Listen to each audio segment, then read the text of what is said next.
Hello बच्चों, कैसे आप सभी लोग। तो एल्काइल हैलाइड का जो नेक्स्ट पार्ट है वो मैं आप लोगों के सामने लेकर आ गया हूँ वीडियो सॉल्यूशन में। चलिए हम शुरू करते हैं नेक्स्ट पार्ट को। ये अपना टेलीग्राम चैनल है, फर्दर अपडेट्स के लिए आप इसको ज्वाइन कर सकते हैं। नेक्स्ट क्वेश्चन हमारे सामने है 51। मैं आपको बता दूं 50 तक हम ऑलरेडी डिस्कस कर चुके हैं ना, तो 51 से शुरू करते हैं। Arrange these compounds in order of decreasing SN1 reaction rate. SN1 reaction rate आप जानते हैं ना, अगर अपन बात करना चाहें, rate of SN1 is directly proportional to stability of carbocation. Stability of carbocation, जितना ज्यादा स्टेबल कार्बोकेटाइन बनेगा SN1 उतना ही फास्ट होगा। और उसके अलावा एक कॉन्सेप्ट और भी चलता है, directly proportional to leaving group ability. Directly proportional to leaving group ability. Leaving group ability पर भी रिएक्शन का रेट डिपेंड करता है। चलिए पार्ट ए पर अपन आते हैं। ये हमारे सामने दिया गया है, क्लियर। तो इधर से अगर अपन लिविंग ग्रुप को हटाते हैं तो ये कार्बोकेटाइन बनेगा। यहां से अगर अपन लिविंग ग्रुप को हटाते हैं तो ये वाला कार्बोकेटाइन बनेगा। यहां से अगर अपन लिविंग ग्रुप को हटाते हैं तो ये वाला कार्बोकेटाइन बनेगा। और यहां से अगर अपन लिविंग ग्रुप को हटाते हैं तो ये कार्बोकेटाइन बनेगा। सबसे पहले आपको मालूम होना चाहिए पीएच। पीएच मतलब किसको बता रहा है, आपका फिनाइल ग्रुप को। किसको बता रहा है, फिनाइल ग्रुप को बता रहा है। इसका मतलब ये फिनाइल ग्रुप है। तो दोस्तों ध्यान रखना, बना हुआ कार्बोकेटाइन फिनाइल ग्रुप के साथ रेजोनेंस करके उसकी स्टेबिलिटी को बढ़ा लेगा। ठीक है, तो यहां पर अगर अपन बात करें, रेजोनेंस करने का मौका मिलेगा फिनाइल ग्रुप के साथ। इसमें भी आपको रेजोनेंस करने का मौका मिलेगा दो दो फिनाइल ग्रुप के साथ। तो इसमें अगर मैं इसको नंबर क्या दे देता हूं, 1, इसको नंबर 2, इसको नंबर 3 एंड इसको नंबर 4। तो बताइए सबसे ज्यादा स्टेबल कार्बोकेटाइन तो आपका बनेगा 4। तो 4 की रिएक्टिविटी सबसे ज्यादा। उसके बाद अगर अपन बात करना चाहें दोस्तों, तो यहां पर भी देखो फिनाइल ग्रुप लगा हुआ है। The formed carbocation will be resonance stabilized. तो फिर आपका आ जाएगा फर्स्ट, क्लियर। अब अगर अपन बात करना चाहें सेकेंड वर्सेस थर्ड, तो ये आपका 3 डिग्री कार्बोकेटाइन और ये बनेगा आपका कौन सा, 2 डिग्री कार्बोकेटाइन। इसमें अल्फा एच भी ज्यादा होंगे। तो फिर आ जाएगा आपका सेकेंड और सबसे पीछे रहेगा दोस्तों थर्ड। क्या ये पॉइंट आपको क्लियर हो गया है। चलिए नेक्स्ट पार्ट की तरफ चलते हैं, बी पार्ट की तरफ। ये हमारे सामने ग्रुप दिए हुए हैं। यहां पर जो है वो आपका थोड़ा सा छुप गया है। तो इसको मैं बोल देता हूं फर्स्ट, इसको बोल देता हूं सेकंड, इसको बोल देता हूं थर्ड और इसको बोल देता हूं फोर्थ। तो फोर्थ जो है मैं वो यहां पर लिख देता हूं ना। यहां पर है पीएच, यहां पर है CH2 और यहां पर है Cl। वही SN1 की बात करनी है। तो रिएक्शन का जो SN1 का रेट है वो डिपेंड करता है stability of carbocation. Leaving group हटाइए, कार्बोकेटाइन बनाइए। यहाँ पर भी लिविंग ग्रुप हटाइए, कार्बोकेटाइन बनाइए। यहाँ पर भी लिविंग ग्रुप हटाइए, कार्बोकेटाइन बनाइए। और यहाँ पर भी जो है वो लिविंग ग्रुप को हटाइए और कार्बोकेटाइन बनाइए। तो आप जानते हैं स्टेबिलिटी ऑर्डर ऑफ कार्बोकेटाइंस।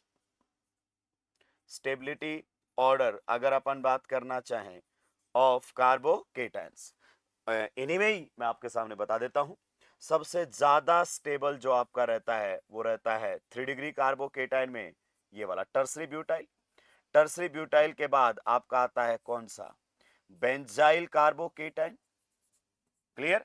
और बेंजाइल कार्बोकेटाइन के बाद इनमें अगर अपन बात करना चाहें तो आपका जो रहेगा एलाइल कार्बोकेटाइन। हालांकि एलाइल कार्बोकेटाइन और आपके सेकेंडरी ये वाला जो आइसोप्रोपाइल कार्बोकेटाइन है, इसमें बहुत ज्यादा डिफरेंस नहीं होता है। इन दोनों की स्टेबिलिटी में बहुत ज्यादा डिफरेंस नहीं होता है अगर हम डेटा पर जाएं तो। पर ये क्लियर है, सबसे ज्यादा ये रहेगा, फिर ये रहेगा, फिर वो आप लोगों के सामने आ जाएंगे। तो बताइए सबसे फास्ट SN1 रिएक्शन कौन सा करेगा, सबसे फास्ट करेगा फर्स्ट। उसके बाद अगर अपन बात करना चाहें तो हमारे सामने रहेगा फोर्थ, क्लियर। फिर अगर अपन बात करना चाहें तो आप लोगों के सामने आ जाएगा कौन से वाला, नंबर थर्ड वाला। और फिर आ जाएगा आपका नंबर फर्स्ट वाला। हालांकि इन दोनों में बहुत ज्यादा डिफरेंस नहीं होता है बीच वालों में, क्लियर। हाँ, पर इन दोनों की केटाइन की स्टेबिलिटी में अच्छा खासा डिफरेंस होता है। तो बढ़िया क्वेश्चन ये बनता है, थोड़ा ध्यान रखना ना। चलिए नेक्स्ट क्वेश्चन की तरफ चलते हैं। अगला क्वेश्चन हमारे सामने है question number 52। So the product including stereochemistry of this reaction. आप इसको गौर से देखिए, ये आपका कौन सा है, 3 डिग्री एल्काइल हैलाइड है। कौन सा है, 3 डिग्री एल्काइल हैलाइड आप लोगों के सामने है। रिएक्शन केवल आपके सामने वाटर दिया गया है, वीक न्यूक्लियोफाइल, यानी कि आप इसको सॉल्वेंट की तरह ट्रीट कर सकते हैं। Now it's clear the reaction will be proceeding via SN1 reaction. The reaction will be proceeding via SN1 reaction. क्या ये पॉइंट आपको क्लियर है? बिल्कुल सही. अब बताइए SN1 में कैसे होगा. ये रहा आपका लिविंग ग्रुप. SN1 में पहले लिविंग ग्रुप हट जाता है, कार्बोकेटायन बन जाता है, फिर कार्बोकेटायन जहां बना है वही न्यूक्लियोफाइल अटैक करके आपका रिएक्शन को आगे प्रोसीड करता है. अगर केटायन रीअरेंज करना चाहता है तो नो डाउट रीअरेंजमेंट भी हो सकता है. अब बात करते हैं हम यहां पर. देखिए लिविंग ग्रुप जहां पर जुड़ा हुआ है वो एक कायरलिटी सेंटर है. क्लियर. उसके अलावा भी अगर आप देख पा रहे हो तो मॉलिक्यूल के अंदर उसके अलावा भी एक कायरलिटी सेंटर ये रहेगा. ठीक है. तो आप जल्दी से इन दोनों कायरलिटी सेंटर का कॉन्फ़िगरेशन फाइंड आउट कर ले. RS configuration. इसमें अगर अपन बात करें तो इसको प्रायोरिटी मिलेगी 1. I am deciding the priorities on the basis of CIP sequence rule. Clear. Atomic number. तो सबसे ज्यादा प्रायोरिटी इसको मिलेगी. उसके बाद अगर अपन बात करना चाहें तो जो सेकंड प्रायोरिटी मिलेगी वो इस वैलेंसी को मिलेगी. थर्ड प्रायोरिटी जो मिलेगी वो आपकी इस वैलेंसी को मिलेगी. क्लियर. और फोर्थ प्रायोरिटी जो मिलेगी वो इसको मिलेगी. अब बताइए 1 से कहां जाना है. 1 से जाना है 2, 2 से जाना है 3. सो माय मूवमेंट इज, अगर अपन बात करें 1 से 2, 2 से 3 and anti clockwise. Fourth priority कहां पर है. आपकी फोर्थ प्रायोरिटी मौजूद है वेज के ऊपर. तो कॉन्फ़िगरेशन आ जाएगा आर. क्लियर. सिमिलरली हम यहां पर भी आरएस कॉन्फ़िगरेशन पता कर लेते हैं. इसमें अगर अपन बात करना चाहें तो इस वैलेंसी को प्रायोरिटी मिलेगी 1. इस वैलेंसी को अगर अपन बात करना चाहें तो प्रायोरिटी मिलेगी 2. इस वैलेंसी को प्रायोरिटी 3 एंड इस वैलेंसी को प्रायोरिटी 4. क्लियर. तो बताइए कहां से कहां जाऊंगा. 1 से 2, 2 से कहां जाना है मुझे 3. तो 1 से 2, 2 से 3 एंड फोर्थ प्रायोरिटी कहां पर है डैश पर. Then the configuration will be R. Clear. ये कॉन्फ़िगरेशन रहेगा. अब आप बताइए रिएक्शन आपके कौन से कायरलिटी सेंटर पर होने वाली है. इस कायरलिटी सेंटर पर. उसका तो रिएक्शन में कोई इन्वॉल्वमेंट ही नहीं. तो यहां पर आपका ध्यान होना चाहिए SN1 reaction proceeds with retention as well as inversion of configuration. तो यहीं से ही रिटेंशन इन्वर्जन होगा. उस कायरलिटी सेंटर पर कोई फर्क नहीं पड़ना चाहिए.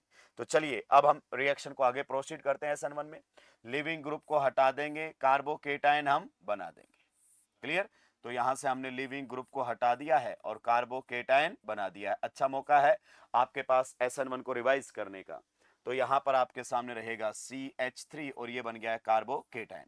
तो देखो जैसे ही आपने लिविंग ग्रुप को हटाया अब ये कार्बन आपका कैसा हो गया है बताइए. ये कार्बन अब आपको हो चुका है sp2 and there will be loss of chirality. sp2 carbon chirality centre नहीं होते ना दोस्त. sp3 कार्बन कायरलिटी सेंटर होते हैं. तो ये आपके सामने बन गया कार्बोकेटायन. बताइए कार्बोकेटायन का पहला काम रीअरेंजमेंट जो कि नहीं करना चाहेगा. दूसरा काम bond formation with nucleophile and आपका सॉल्वेंट यानी कि वाटर ही खुद क्या है न्यूक्लियोफाइल. तो आगे रिएक्शन करेगा वाटर के साथ.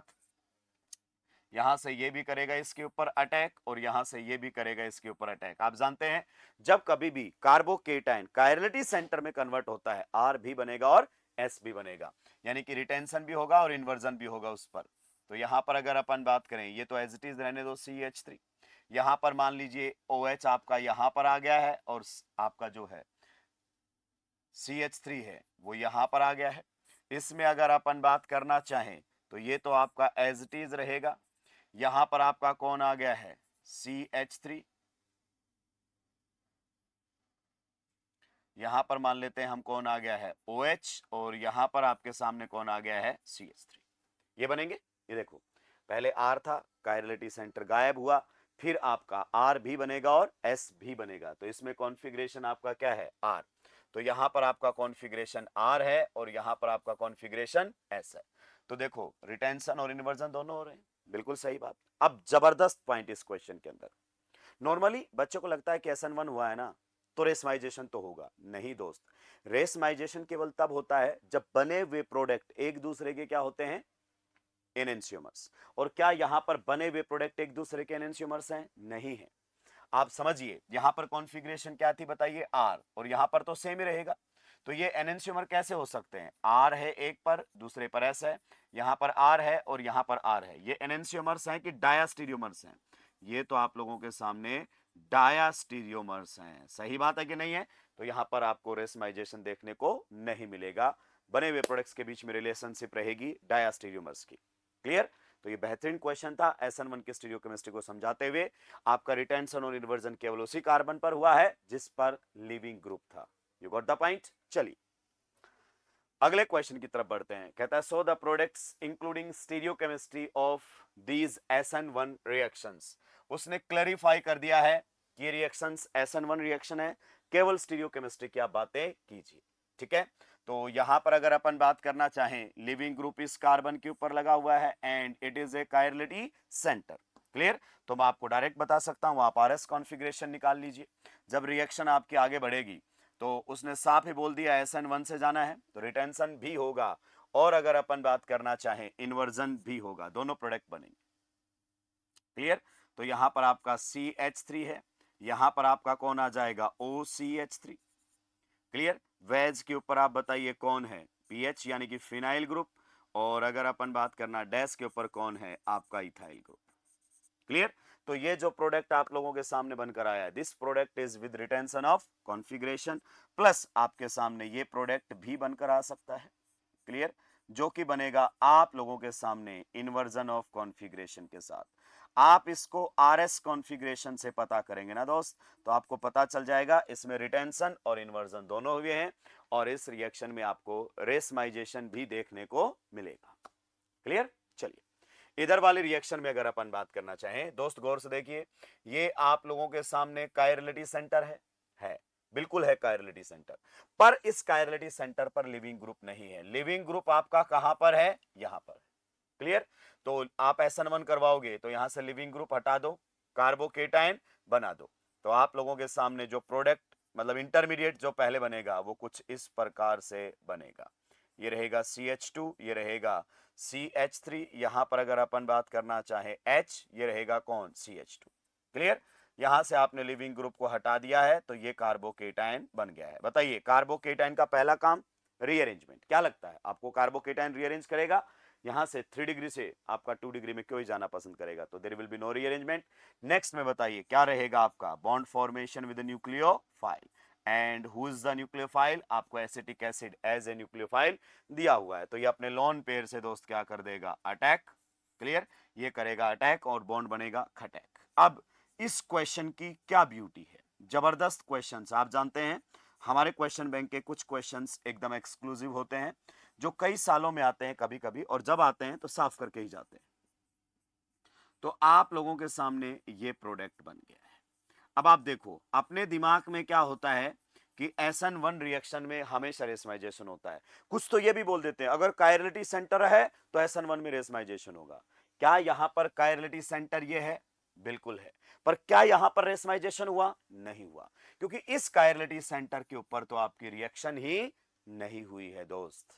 रिटेंशन और इन्वर्जन उस कार्बन पर होते हैं जिस पर लिविंग ग्रुप होता है। क्या ये पॉइंट आपको समझ में आया? तो ये आपका प्रोडक्ट रहेगा और इसकी कोई चेंज नहीं आएगा कॉन्फ़िगरेशन के अंदर। क्या सर ये क्वेश्चन एनसीईआरटी के दायरे में रहकर है? बिल्कुल एनसीईआरटी के दायरे में रहकर है। स्टीरियोकेमिस्ट्री चैप्टर एल्काइल हैलाइड में ढंग से पढ़िए, साफ लिखा हुआ है अगर केमिकल रिएक्शन में किसी कायरलिटी सेंटर का बॉन्ड नहीं टूटता, यानी कि स्टीरियो सेंटर बोला उसने, तो वहां पर आपका रिटेंशन ऑफ कॉन्फ़िगरेशन रहेगा और ड्यूरिंग द केमिकल रिएक्शन इस कायरलिटी सेंटर का कोई बॉन्ड नहीं टूटा। तो ये जबरदस्त क्वेश्चन आप लोगों के सामने। क्लियर, चलिए आगे बढ़ते हैं। नेक्स्ट क्वेश्चन कहता है so the rearranged carbocations that are expected from these carbocations, कहता है रीअरेंजमेंट करवा के बता दीजिए। तो अब आपके लिए बहुत आसान सी बात है, आप जानते हैं 5 मेंबर्ड रिंग के सामने carbocation, then there will be ring expansion, तो ये वाला बॉन्ड जो है आपका यहां खिसक जाएगा और ये 5 की रिंग किस में चली जाएगी आप बताइए? 6 की रिंग में चली जाएगी। सो रिंग एक्सपांसन हो जाएगा। यहां पर आपको देखने को मिलेगा 1,2 सिग्मा शिफ्ट। रिंग एक्सपांसन भी एक एल्काइल ग्रुप शिफ्टिंग होती है। नेक्स्ट में अगर अपन बात करना चाहें तो ये यहां से यहां पर शिफ्ट हो जाएगा। Right now this carbocation is 2 degree carbocation, more stable होने का मौका मिलेगा, कौन छोड़ेगा साहब? तो बताइए बाजू वाले से कौन जाएगा? बाजू वाले से जब तक हाइड्रोजन है तो हाइड्राइड शिफ्टिंग करवाते रहिए, सोचने की जरूरत नहीं है। तो आप लोगों के सामने ये कार्बोकेटाइन बनकर आ जाएगा। क्लियर, नेक्स्ट में अगर अपन बात करना चाहें तो आप जानते हैं फिर से बाजू वाले पर कौन है? हाइड्रोजन, तो यहां से आप 1,2 क्या करवा देंगे? Hydride shift. सही बात है कि नहीं है? और ये कार्बोकेटाइन आपके इस कार्बोकेटाइन में कन्वर्ट हो जाएगा। 2 डिग्री से 3 डिग्री में चला गया, नंबर ऑफ अल्फा एच बढ़ गए, कुछ भी आप कह सकते हैं। चलिए अगले क्वेश्चन की तरफ चलते हैं दोस्तों। Which of these compounds would have a faster rate of SN2 reaction? कहता है किस में SN2 रिएक्शन का क्या मिलेगा आपको, फास्टर रेट मिलेगा। ठीक है, चलिए दोनों में कंपेयर करते हैं। तो आप गौर से देखिए, this is 1 degree alkyl halide, this is again 1 degree alkyl halide, but in this case the living group is bromine and in this case the living group is iodine। SN2 का rate बढ़ता है जब आपका better leaving group होता है, clear. तो SN2 आपको इसमें फास्ट होता हुआ नजर आएगा। अगला फिर से क्वेश्चन आपके सामने दिया गया है, आप देखिए, this is a 2 degree alkyl halide, it is a 2 degree alkyl halide. सही बात है कि नहीं है? लेकिन आप जानते हैं जब भी लिविंग ग्रुप के बाजू में पाई बॉन्ड आ जाता है तो वो SN2 को एक्सेलरेट कर देता है, जो कि यहां पर नहीं होगा। तो ये SN2 यहां पर आपके सामने फास्ट होगा। अगर आप ये सारे क्वेश्चन बैंक के क्वेश्चन दोस्त कर लेते ना, तो आपको कितना भी डिफिकल्ट क्वेश्चन आ जाए 2 कोड़ी का नजर आएगा। क्लियर। चलिए नेक्स्ट क्वेश्चन में अगर अपन बात करना चाहें, so it is a 1 degree alkyl halide and it is a 2 degree alkyl halide. तो 1 डिग्री का फास्ट रेट रहेगा आप लोगों के सामने। नेक्स्ट फिर से अगर अपन बात करना चाहें तो ये आपके सामने कौन सा है बताइए, 2 डिग्री अल्काइल हैलाइड, और ये आपके सामने है 1 डिग्री अल्काइल हैलाइड। तो इसका जो है SN2 में रेट क्या रहेगा, फास्ट रहेगा। उधर वाला जो है उसमें शायद कुछ छुपा हुआ है, लेकिन मुझे इतना पता चल रहा है कि अल्फा के बाजू में कौन है, CO बॉन्ड, और भाई साहब पागल कर देता है ये SN2 के रेट को। इसमें ऐसा कुछ भी नहीं है, याद है ना। अगर बाजू में CO बॉन्ड आ जाता है, कौन आ जाता है, CO बॉन्ड आ जाता है, तो ये वाला मिथाइल हैलाइड से भी ज्यादा रिएक्टिव मिलता है। किसमें, SN2 में। पापा है ये सब का SN2 के रेट बढ़ाने में, पापा है। SN2 को बहुत ज्यादा फास्ट कर देता है और SN1 को तो बंद ही करवा देता है, कहता है कि हम बाजू में है तो SN1 होने नहीं देंगे। क्लियर। चलिए तो ये क्वेश्चन था आप लोगों के सामने। अगले क्वेश्चन की तरफ बढ़ते हैं दोस्तों। Which of these compounds would have a faster rate of SN1 reaction? कि किसमें SN1 रिएक्शन का जो रेट है वो फास्ट रहेगा। इन दोनों में कंपैरिजन करना चाहें तो ये आपका 2 डिग्री कार्बोकेटाइन बना कर देगा लिविंग ग्रुप के हटने के बाद, बिल्कुल सही। और यहां पर अगर अपन बात करना चाहें तो 3 degree carbocation, more stable carbocation, faster SN1 reaction, तो आपका रेट इसमें ज्यादा मिलेगा। नेक्स्ट वाले में अगर अपन बात करना चाहें तो देखिए यहां पर जब आप केटाइन बनाओगे तो आप समझ रहे हो ना, पीएच का मतलब फिनाइल ग्रुप, तो बना हुआ आपका जो कार्बोकेटाइन है वो इस फिनाइल ग्रुप के साथ रेजोनेंस करेगा। 2 फिनाइल ग्रुप लगे हुए हैं, यहां पर आपका एक फिनाइल ग्रुप लगा हुआ है, तो definitely this carbocation is more stable. Clear. B part पर चलते हैं, तो लिविंग ग्रुप को हटाया मैंने, 3 डिग्री कार्बोकेटाइन बनेगा हमारे सामने। सही बात, लिविंग ग्रुप को हटाया मैंने, 3 डिग्री कार्बोकेटाइन बनेगा हमारे सामने। Now the stability of carbocation is same in both the cases, 3 degree carbocation is same. Now अब आप देख सकते हैं यहाँ लिविंग ग्रुप आयोडीन है, सॉरी क्लोरीन है, और यहाँ आयोडीन है। सो लिविंग ग्रुप एबिलिटी में आप जानते हैं I- is better leaving group as compare to Cl-, तो ये आपका SN1 फास्ट करेगा। इन दोनों में से अगर अपन बात करना चाहें, दोनों ही 3 डिग्री है, ये भी 3 डिग्री है, ये भी 3 डिग्री है। लिविंग ग्रुप हटाओगे कार्बोकेटाइन, लिविंग ग्रुप हटाओगे carbocation, so 3 degree carbocation, 3 degree carbocation. सही बात है कि नहीं है? जी हाँ, पर the formed carbocation will be resonance stabilise, जो कि इसमें नहीं होगा, तो ये केटाइन ज्यादा स्टेबल बनेगा दोस्त। अगला क्वेश्चन स्टार वाला क्वेश्चन है, पहले ही मैंने लगा के दिया हुआ है। क्लियर, बेहतरीन क्वेश्चन है, थोड़ी देर पहले भी बताया था मैंने कि दोस्त इधर ध्यान दे। अगर मैं इसमें पूछूं SN2 तो आप बोलोगे SN2 तो एक्सीलेंट होगा। क्या होगा? एक्सीलेंट। और अगर बात करना चाहूं SN1 तो मुंह पे मना कर देगा, नो SN1 नहीं होता है, ये SN1 नहीं देता है। रीजन बीइंग SN1 करवाऊंगा तो यहां पर कार्बोकेटाइन बनाऊंगा, और पोलर पाई बॉन्ड के बाजू में कार्बोकेटाइन हाईली अनस्टेबल होता है। क्लियर। तो आप बताइए, SN1 देता ही नहीं है पोलर पाई बॉन्ड की वजह से। तो अब आप इधर वाले क्वेश्चन पर जाइए, आप बताइए क्या मैं इसको हटाकर यहां पर कार्बोकेटाइन बनाऊंगा, क्योंकि आप भी देख रहे हैं स्ट्रॉन्ग इलेक्ट्रॉन विड्रॉइंग इफेक्ट है CO बॉन्ड का, तो ये SN1 देना पसंद नहीं करेगा, और ये SN1 जबरदस्त देगा, तो इसमें इसकी रिएक्टिविटी जो रहेगी वो ज्यादा रहेगी। क्या ये पॉइंट आपको समझ आए? सारे बेहतरीन क्वेश्चंस आपके सामने थे। चलिए अगले क्वेश्चन की तरफ बढ़ते हैं। Arrange these compounds in order of increasing SN2 reaction rate. SN2 reaction rate पर बात करना है, ये भी अच्छा क्वेश्चन है। देखिए ये आपके सामने कौन सा है, 2 डिग्री, ये आपके सामने कौन सा है, 2 डिग्री, ये भी आपके सामने कौन सा है 2 डिग्री, और ये भी आपके सामने कौन सा है 2 डिग्री, तो सारे के सारे 2 डिग्री है। क्लियर। लिविंग ग्रुप इसमें ब्रोमीन है, बिल्कुल सही। लिविंग ग्रुप इसमें भी ब्रोमीन है। क्लियर। तो अगर मैं इसको बोल देता हूं नंबर 1, इसको बोल देता हूं नंबर 2, इसको बोल देता हूं नंबर 3 और इसको बोल देता हूं नंबर 4, तो आगे आपका नंबर 2 और 4 में से किसी को आना चाहिए, बेटर लिविंग ग्रुप की वजह से। Clear. SN2 correct living group ability पर भी तो डिपेंड करता है। अब अगर अपन बात करना चाहें तो दोस्तों देखो यहां पर अल्फा के बाजू में CO बॉन्ड, और जब ये आ जाता है तो ये SN2 में सबका पापा बना देता है रेट में। क्लियर। तो सबसे आगे आएगा आपका कौन सा 4th। क्या ये पॉइंट आपको क्लियर हुआ? बिल्कुल सही। ठीक है। फिर अगर अपन बात करना चाहें तो ये भी 2 डिग्री है, ये भी 2 डिग्री है, ये भी 2 डिग्री है, बेटर लिविंग ग्रुप ये है, तो यहां पर आपका सेकंड आ जाएगा। क्लियर। अब सर इन दोनों में से कैसे कंपेयर करूं, 1 वर्सेस 3, 1 वर्सेस 3, दोनों 2 डिग्री है, तो this carbon is alpha, this carbon is beta, this carbon is alpha, this carbon is beta. Clear. 1 और 3 में देखो बीटा पर ब्रांचिंग आ गई कि नहीं आ गई, SN2 स्लो हो जाएगा, तो फिर आपका आएगा 1 और फिर आएगा आपका 3। क्लियर। बहुत ही बेहतरीन क्वेश्चंस हैं, बहुत ही बेहतरीन क्वेश्चन आप लोगों के सामने है। अगर आप ऑनेस्टली इस क्वेश्चन बैंक को सॉल्व करते हैं तो आपको बढ़िया लगेगा, अच्छे क्वेश्चंस बनेंगे और स्पीड भी एग्जाम में बढ़ेगी।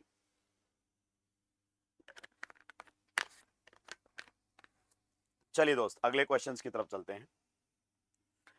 Arrange these compounds in order of increasing SN1 reaction rate. SN1 के रेट पर हमें बात करनी है। क्लियर। पहले देखो लिविंग ग्रुप कौन है, Br। लिविंग ग्रुप कौन है, Br। लिविंग ग्रुप कौन है, Br। लिविंग ग्रुप कौन है, Cl। अगर मैं यहां से लिविंग ग्रुप को हटाऊं, कार्बोकेटाइन बनाऊं, तो आपका अच्छा खासा स्टेबल कार्बोकेटाइन बनेगा। फिनाइल के साथ रेजोनेंस भी करेगा, दो दो मिथाइल के साथ हाइपर कॉन्जुगेशन भी करेगा। ऐसा किसी में है नहीं है।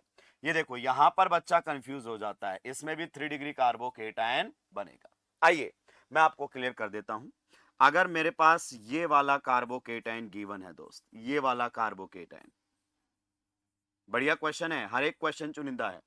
ये वाला कार्बोकेटाइन है और ये वाला कार्बोकेटाइन है, और मुझसे पूछे इन दोनों कार्बोकेटाइन में से which cation is more stable, तो this is your tertiary butyl, tertiary butyl. Clear. Carbocation, and this is your benzyl carbocation, this is your benzyl carbocation. Clear. तो आपका ये कार्बोकेटाइन ज्यादा स्टेबल होता है।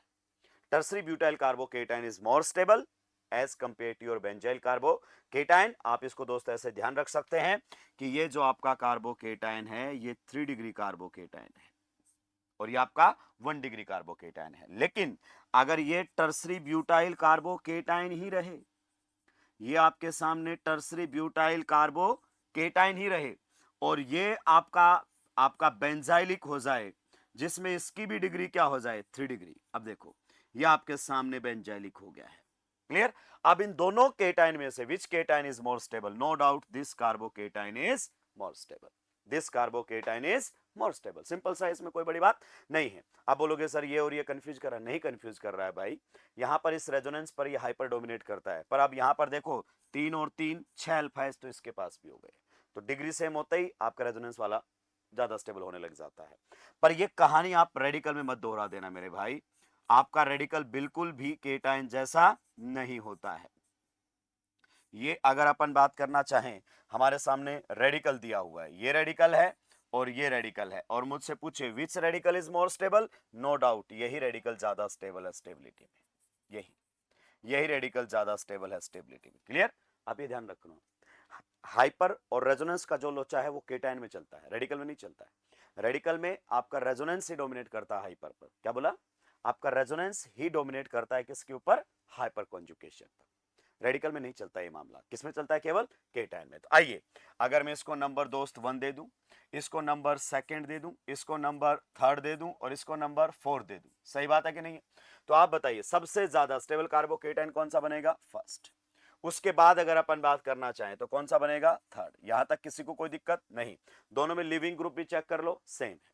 अब देखो यहां पर जब मैं हटा रहा हूं तो कार्बोकेटाइन कौन सा बन रहा है? 2 डिग्री। यहां पर भी जब मैं हटा रहा हूं तो कार्बोकेटाइन कौन सा बन रहा है? 2 degree. Now the cation is same but the leaving group is different. Better leaving group कौन है? Br माइनस, तो फिर कौन आएगा दोस्त? सेकंड। और सबसे पीछे कौन सा रहेगा? फोर्थ। तो ये भी अच्छा क्वेश्चन है, मिक्स्ड कॉन्सेप्ट इस्तेमाल में लिए गए हैं। You got the point. चलिए नेक्स्ट क्वेश्चन की तरफ चलते हैं। कहता है which of these halides would give a precipitate more rapidly when reacted with AgNO3 in ethanol. Clear. क्या आपको इस रिएक्शन का कॉन्सेप्ट मालूम है दोस्तों? देखिए ये आपके सामने होता है RX। क्या होता है? RX। रिएक्शन होती है AgNO3 के साथ। क्या होती है? AgNO3 के साथ, जिसमें Ag प्लस NO3 माइनस। तो यहां पर रिएक्शन करने के लिए आपका आता है Ag प्लस। क्लियर। और यहां पर X के पास क्या है? Lone pair. तो ये आपके सामने तुरंत बोलेगा कि give me your lone pair. अगर इसने इसको अपना लॉन पेयर दे दिया है तो बताइए हैलोजन के ऊपर कैसा चार्ज आ जाएगा? Positive charge. हैलोजन यहां से अपना बॉन्ड तोड़ लेगा। अगर हैलोजन ने यहां से अपना बॉन्ड तोड़ लिया है तो बताइए किसकी फॉर्मेशन कर देगा? कार्बोकेटाइन। और साथ में बन जाएगा कौन? AgX। Hence the reaction is proceeding via which mechanism? The reaction is proceeding via SN1 mechanism। और इस AgX की वजह से आपके सामने PPT फॉर्मेशन होता है। इस AgX की वजह से आप लोगों के सामने प्रेसिपिटेट फॉर्मेशन हो सकता है। अगर आपका Ag मतलब XCl है तो AgCl बनेगा, Br है तो AgBr बनेगा, और I है तो आपका AgI बनेगा। और इस सभी के कलर्स आप IUC में अच्छे से जान चुके हैं। तो कई बार कलर कौन सा बनेगा ये भी पूछ लेता है, किसमें PPT बनेगा ये भी पूछ लेता है। क्लियर। तो अगर आपका कार्बोकेटाइन, ध्यान से सुनिए, कैसा बन रहा है? 3 डिग्री, जो कि हाईली स्टेबल है। 3 डिग्री और मोर स्टेबल। 3 डिग्री और मोर स्टेबल।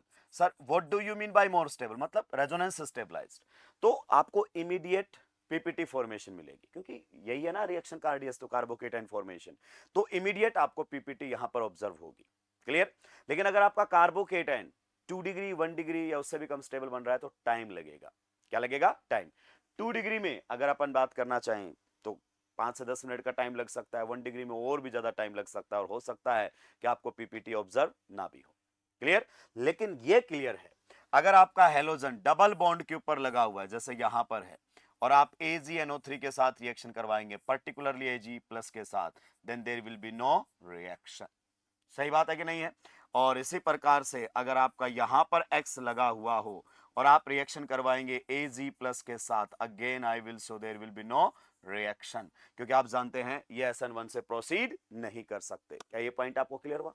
तो ये कॉन्सेप्ट अगर दोस्त आप जानते हैं तो आने वाले क्वेश्चन का जवाब आप बहुत ही आराम से दे सकते हैं। चलिए क्वेश्चन की तरफ चलते हैं। आपसे पहले में पूछ रहा है इन दोनों में से, इन दोनों में से।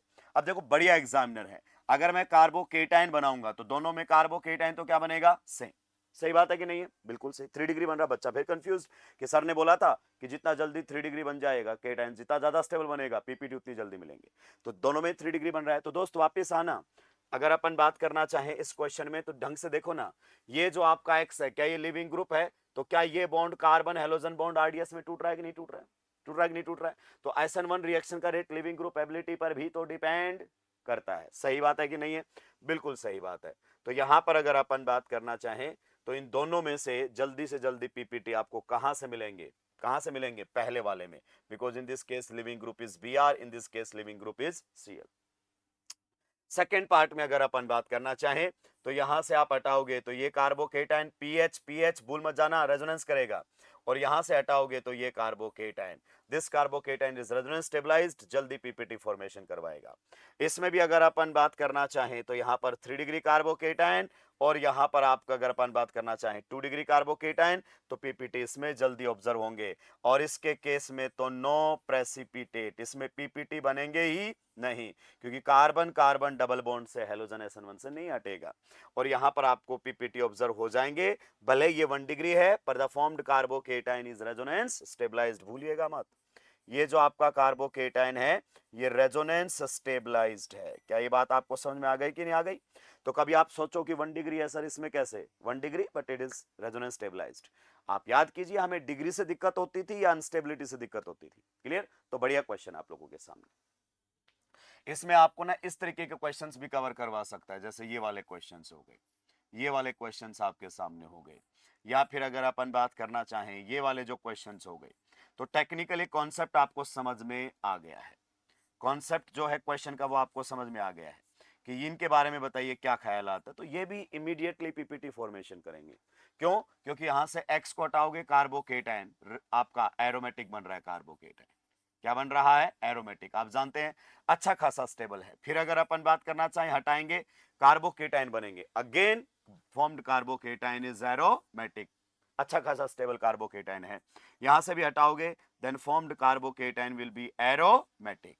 तो अगर X को हटाने पर एरोमेटिक कार्बोकेटाइन बन रहा है तो वहां पर भी आपको इमीडिएट पीपीटी ऑब्जर्व होंगे रिएक्शन में AgX के ना। चलिए अगले क्वेश्चन, ये कॉन्सेप्ट था आपको बता दिया है। अगले क्वेश्चन की तरफ चलते हैं। Which of these halides would give a precipitate more rapidly when reacted with NaI in acetone? Finkelstein reaction को पूछने का एक अलग अंदाज है। तो आप जानते हैं जब आप RX की रिएक्शन करवाते हैं, X यहां पर क्लोरीन हो सकता है या फिर ब्रोमीन हो सकता है, किसके अंदर? NaI in dry acetone. तो यहां पर हमारे सामने रहता है ड्राई एसीटोन, सही बात है कि नहीं है? तो रिएक्शन कौन से मैकेनिज्म से जाती है? फिंकलस्टीन रिएक्शन दोस्तों, SN2 ये करेगा अटैक, ये हटेगा खटैक, तो यहां पर RI बन जाता है, साथ में आपके सामने NaX के क्या बन जाते हैं? PPT। Clear? So reaction technically proceeding via SN2 mechanism. तो आपसे पूछ रहा है SN2 किस में फास्ट होगा? आइए इन दोनों में से, ये तो SN2 देगा ही नहीं, ये SN2 देगा, तो इसमें आपका जल्दी बनेंगे। क्लियर? प्रेसिपिटेट। नेक्स्ट अगर अपन बात करना चाहें, ये दोनों ही प्राइमरी है, but there is difference in leaving group ability. ये बेटर लिविंग ग्रुप है, SN2 फास्ट करेगा। इन दोनों में से अगर अपन बात करना चाहें तो ये आपका एक 1 डिग्री है और ये आपका 2 डिग्री है, तो यहां पर रिएक्शन का रेट क्या जाएगा? आपका फास्ट जाएगा। क्लियर? नेक्स्ट अगर अपन बात करना चाहें, ये भी 2 डिग्री अल्काइल हैलाइड है और ये भी आपका 2 डिग्री अल्काइल हैलाइड है, पर ये अल्फा है और ये बीटा है, और देखो बीटा पर ब्रांचिंग SN2 को स्लो डाउन कर देता है, तो इसमें आपका फास्ट जाएगा। कई पॉइंट आपको क्लियर हो गया है? चलिए अगला question, explain why these primary halide reacts very rapidly under conditions that are favorable for SN1 mechanism। कहता है ये जबरदस्त SN1 देता है, समझा दीजिए। बिल्कुल सही। अगर अपन बात करना चाहें rate of SN1 is directly proportional to, क्या बोलते हैं बताइए? Stability of carbocation. क्या बोल देते हैं? Stability of carbocation. सही बात है, आपके कार्बोकेटाइन की स्टेबिलिटी पर डिपेंड करता है। जितना ज्यादा स्टेबल बनेगा कार्बोकेटाइन आपका उतना ही फास्ट होगा SN1। और एक बार दोस्त आप लिविंग ग्रुप को हटा लीजिए, अगर आपने लिविंग ग्रुप को हटा दिया है तो ये कार्बोकेटाइन बनेगा, और भूलिएगा मत ये वाले कार्बोकेटाइंस गजब के स्टेबल होते हैं, back bonding stabilized carbocations. Clear? Positive charge यहां पर आ जाएगा, यहां पर आपको सभी का क्या मिलेगा? Complete octet. क्या मिलेगा? कंप्लीट ऑक्टेट, एक्सेप्ट अगर अपन बात करना चाहें, एक्सेप्ट किसको? हाइड्रोजन। एक्सेप्ट हाइड्रोजन, उसका कभी हो भी नहीं सकता, डुप्लेट ही कंप्लीट होता है। तो इस टाइप के कार्बोकेटाइंस हाईली स्टेबल होते हैं। मैंने आपको फिर से बोला, हमें डिग्री से दिक्कत नहीं होती थी SN1 में, हमें दिक्कत होती थी कार्बोकेटाइन की अनस्टेबिलिटी से। जैसे अगर मैं आपके सामने ये वाला रख देता, ये वाला अगर मैं आपके सामने रख दूं और मैं आपसे पूछूं क्या ये SN1 से जाना प्रेफर करेगा, तो मेरा जवाब होगा ये SN1 से जाना प्रेफर नहीं करेगा, क्योंकि प्राइमरी कार्बोकेटाइन हम SN1 में नहीं बनाते हैं अनटिल और अनलेस उसकी स्टेबिलिटी रेजोनेंस या फिर आपके हाइपर कॉन्जुगेशन से एक्सट्रीम लेवल पर ना बढ़ रही हो। तो यहां पर आपका अच्छा खासा स्टेबल कार्बोकेटाइन बन रहा है। सिमिलर क्वेश्चन पूछा गया आपका जेई मेंस 2025 में, उससे पहले क्वेश्चन बैंक आपके पास अवेलेबल था। क्लियर? चलिए नेक्स्ट क्वेश्चन की तरफ बोलते हैं। Which of the following carbocations is apt to undergo rearrangement. कहता है कौन सा कार्बोकेटाइन रीअरेंज करेगा, तो इसके लिए आप इसकी स्ट्रक्चर बना ले पहले वाले की। तो 3 मिथाइल ग्रुप लगे हुए हैं किसके ऊपर? आपके बीच वाले कार्बन पर। बताइए क्या ये कार्बोकेटाइन रीअरेंज करना पसंद करेगा? तो जवाब है नहीं, 3 डिग्री से 1 डिग्री में नहीं जाएगा। नेक्स्ट वाले में अगर अपन बात करना चाहें तो हमारे सामने है 2 मिथाइल ग्रुप, एक मिथाइल ग्रुप ये रहा, एक मिथाइल ग्रुप ये रहा। आप बताइए क्या ये वाला कार्बोकेटाइन जो आपका है वो रीअरेंज करेगा? नहीं, 2 डिग्री से 1 डिग्री में जाना पसंद नहीं करेगा। नेक्स्ट वाले पर बात कर लीजिए दोस्तों, ये आपके सामने दिया हुआ है कार्बोकेटाइन, ठीक है? बताइए क्या ये रीअरेंज करना पसंद करेगा? भाई रीअरेंज करके वहां चला जाएगा तो सेम ही तो बन जाएगा, सेम स्टेबिलिटी का भी कार्बोकेटाइन नहीं बनना चाहिए, तो रीअरेंज नहीं करेगा। नेक्स्ट वाले कार्बोकेटाइन की स्ट्रक्चर बनाइए CH3, यहाँ पर है CH, यहाँ पर भी है CH3 और यहाँ पर है CH2+। क्या ये रीअरेंज करना चाहेगा? डेफिनेटली ये आपका जो है रीअरेंजमेंट करना चाहेगा। बाजू वाले से हाइड्राइड शिफ्टिंग करवा दीजिए 1,2। अगर आप यहाँ पर हाइड्राइड शिफ्ट करवाएंगे तो ये कार्बोकेटाइन बन जाएगा, जो कि आपके प्राइमरी कार्बोकेटाइन से किस में कन्वर्ट हो जाएगा? 3 डिग्री में। तो ये तो आपका था एक 1 डिग्री कार्बोकेटाइन और रीअरेंज होकर बन रहा है 3 degree carbocation which is more stable. तो या ये रीअरेंजमेंट आपका शो करेगा। क्लियर? चलिए अगले क्वेश्चन की तरफ। Rank the following halides in each group in order of increasing reactivity in E2 reaction. लीजिए साहब, जिसमें सबसे ज्यादा प्रॉब्लम होती है हम वहीं आ गए हैं, एलिमिनेशन। किसमें? एलिमिनेशन। पर्टिकुलरली एल्काइल हैलाइड्स में जो एलिमिनेशन आता है वो E2 आता है। कौन आता है? E2। चलिए बात कर लेते हैं किस प्रकार की बातें यहां पर की जा सकती है। ये है आपके सामने E2 की बातें हो रही हैं। तो अगर मैं आपसे थोड़ा सा डिस्कस कर लूं E2 के बारे में। E2 बाइमोलिकुलर एलिमिनेशन होता है। E2 का थोड़ा सा मुझे मैकेनिज्म याद दिलाने दीजिए, क्योंकि आगे के सारे क्वेश्चंस E2 पर ही चलेंगे। ये हमारे सामने कोई अल्काइल हैलाइड है, यहां पर X लगा होता है। क्लियर? यहां पर आपका H लगा होता है। This carbon is alpha carbon, this carbon is beta carbon. बताइए वेज पर कुछ भी होगा, डैश पर कुछ भी होगा, नहीं मालूम। वेज पर कुछ भी होगा, डैश पर कुछ भी होगा, नहीं मालूम। रिएक्शन करवा रहा हूं किसके साथ? किसी भी बेस के साथ। मान लीजिए मैंने ethoxide ion as a base select किया है, तो आप बता सकते हैं मुझे E2 रिएक्शन कैसे होती है। तो E2 रिएक्शन आप जानते हैं, ये अल्फा से H को हटाएगा, बीटा से सॉरी अल्फा से X हटेगा, बीटा से H। यही वाले जो इलेक्ट्रॉन से इधर आ जाएंगे और रिएक्शन आपकी आगे बढ़ेगी। अल्फा से हेलोजन गायब कर दो, बीटा से हाइड्रोजन गायब कर दो और अल्फा और बीटा कार्बन में डबल बॉन्ड बना दो। तो ये आपके सामने फॉर्मेशन हो गई है एल्कीन की। साथ में अगर अपन बात करना चाहें तो बन जाएगा ETOH और X माइनस बाहर निकल जाएगा। Clear? It's a single step reaction. E2 यही होता है। यही इस रिएक्शन का कैसा स्टेप होता है? Slow step, RDS। Slow step इस रिएक्शन का है। तो थोड़ा सा ऑब्जर्व कीजिए स्लो स्टेप में क्या क्या हो रहा है। क्या आपका कार्बन और हेलोजन का बॉन्ड इसमें टूट रहा है? बिल्कुल। यानी कि ये आपका कौन है? Leaving group. तो कौन लिविंग ग्रुप है? रिएक्शन का रेट इस पर भी डिपेंड करेगा।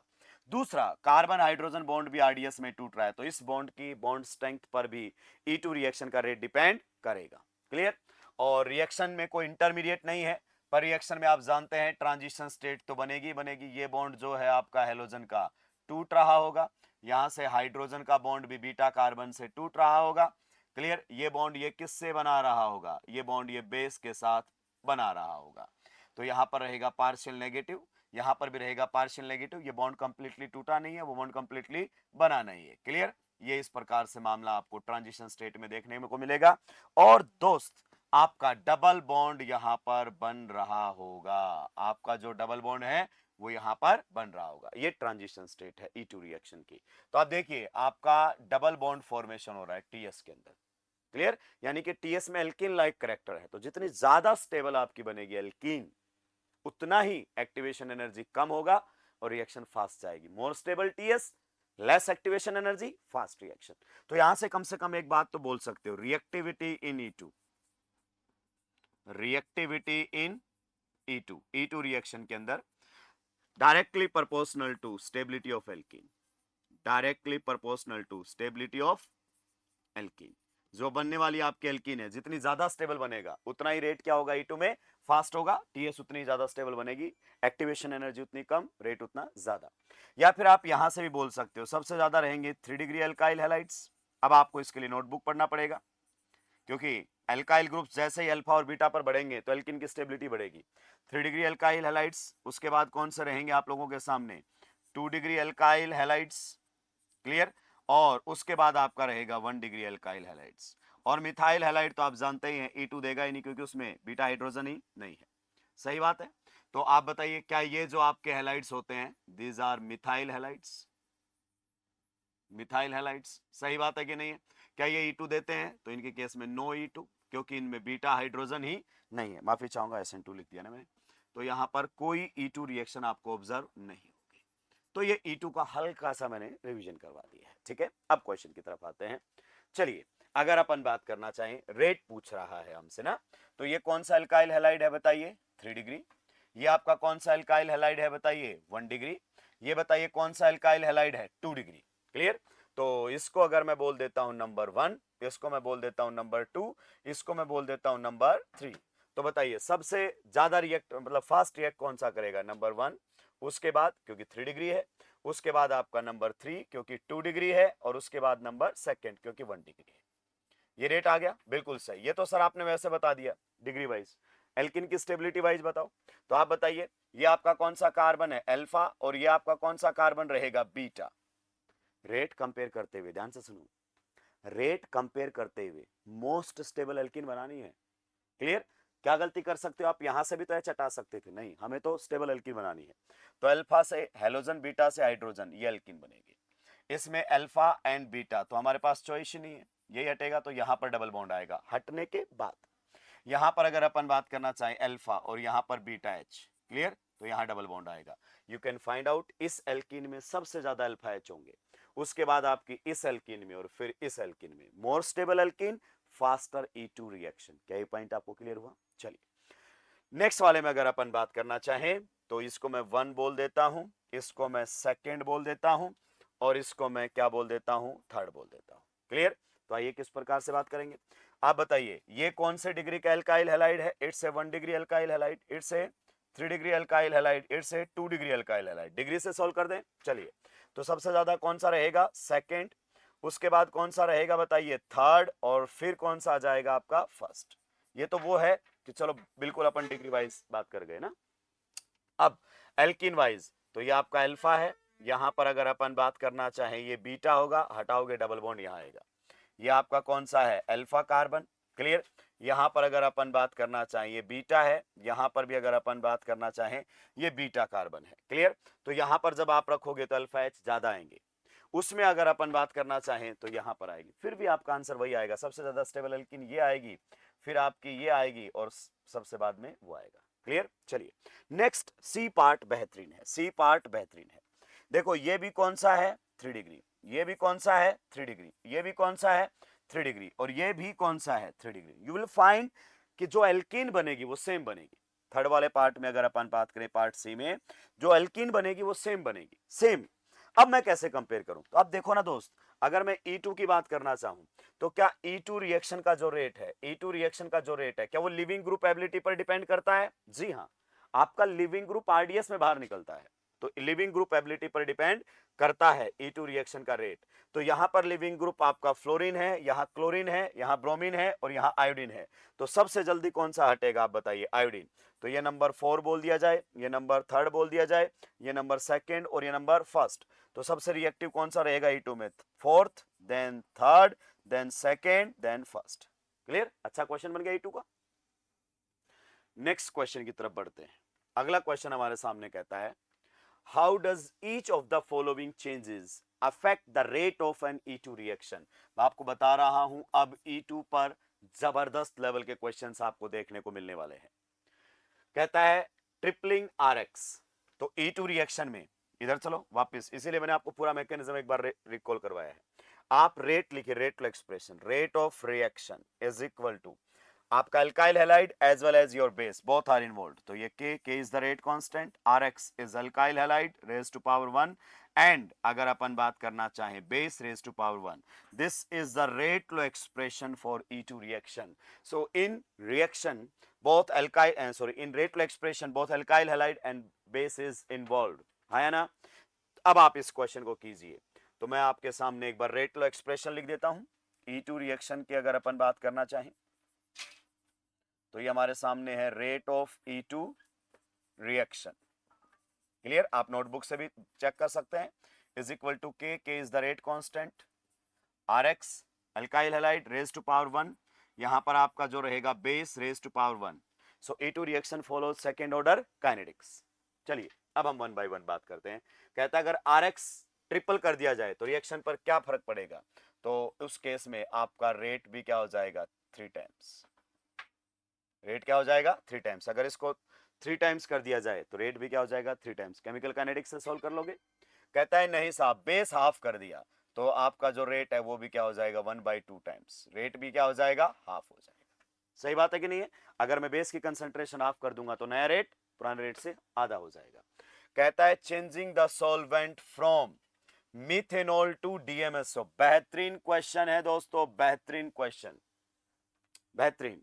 आप बताइए ये आपका कैसा सॉल्वेंट है? Polar protic solvent. और ये कैसा है आपका बताइए? Polar aprotic solvent. जिस तरीके से आपके पोलर एप्रोटिक में न्यूक्लियोफिलिसिटी अच्छी आती है, अच्छा न्यूक्लियोफाइल का काम करता है कोई भी, और पोलर प्रोटिक में न्यूक्लियोफिलिसिटी कम हो जाती है, सिमिलरली बेसिक स्ट्रेंथ का फंडा होता है। तो जो भी आप बेस लोगे ना, जो भी आप बेस लोगे दोस्तों, वो क्या होगा? पोलर प्रोटिक में तो वीक बेस की तरह काम करेगा, और पोलर एप्रोटिक में आपका स्ट्रॉन्ग बेस की तरह काम करेगा। इस पॉइंट पर आप ध्यान दीजिए।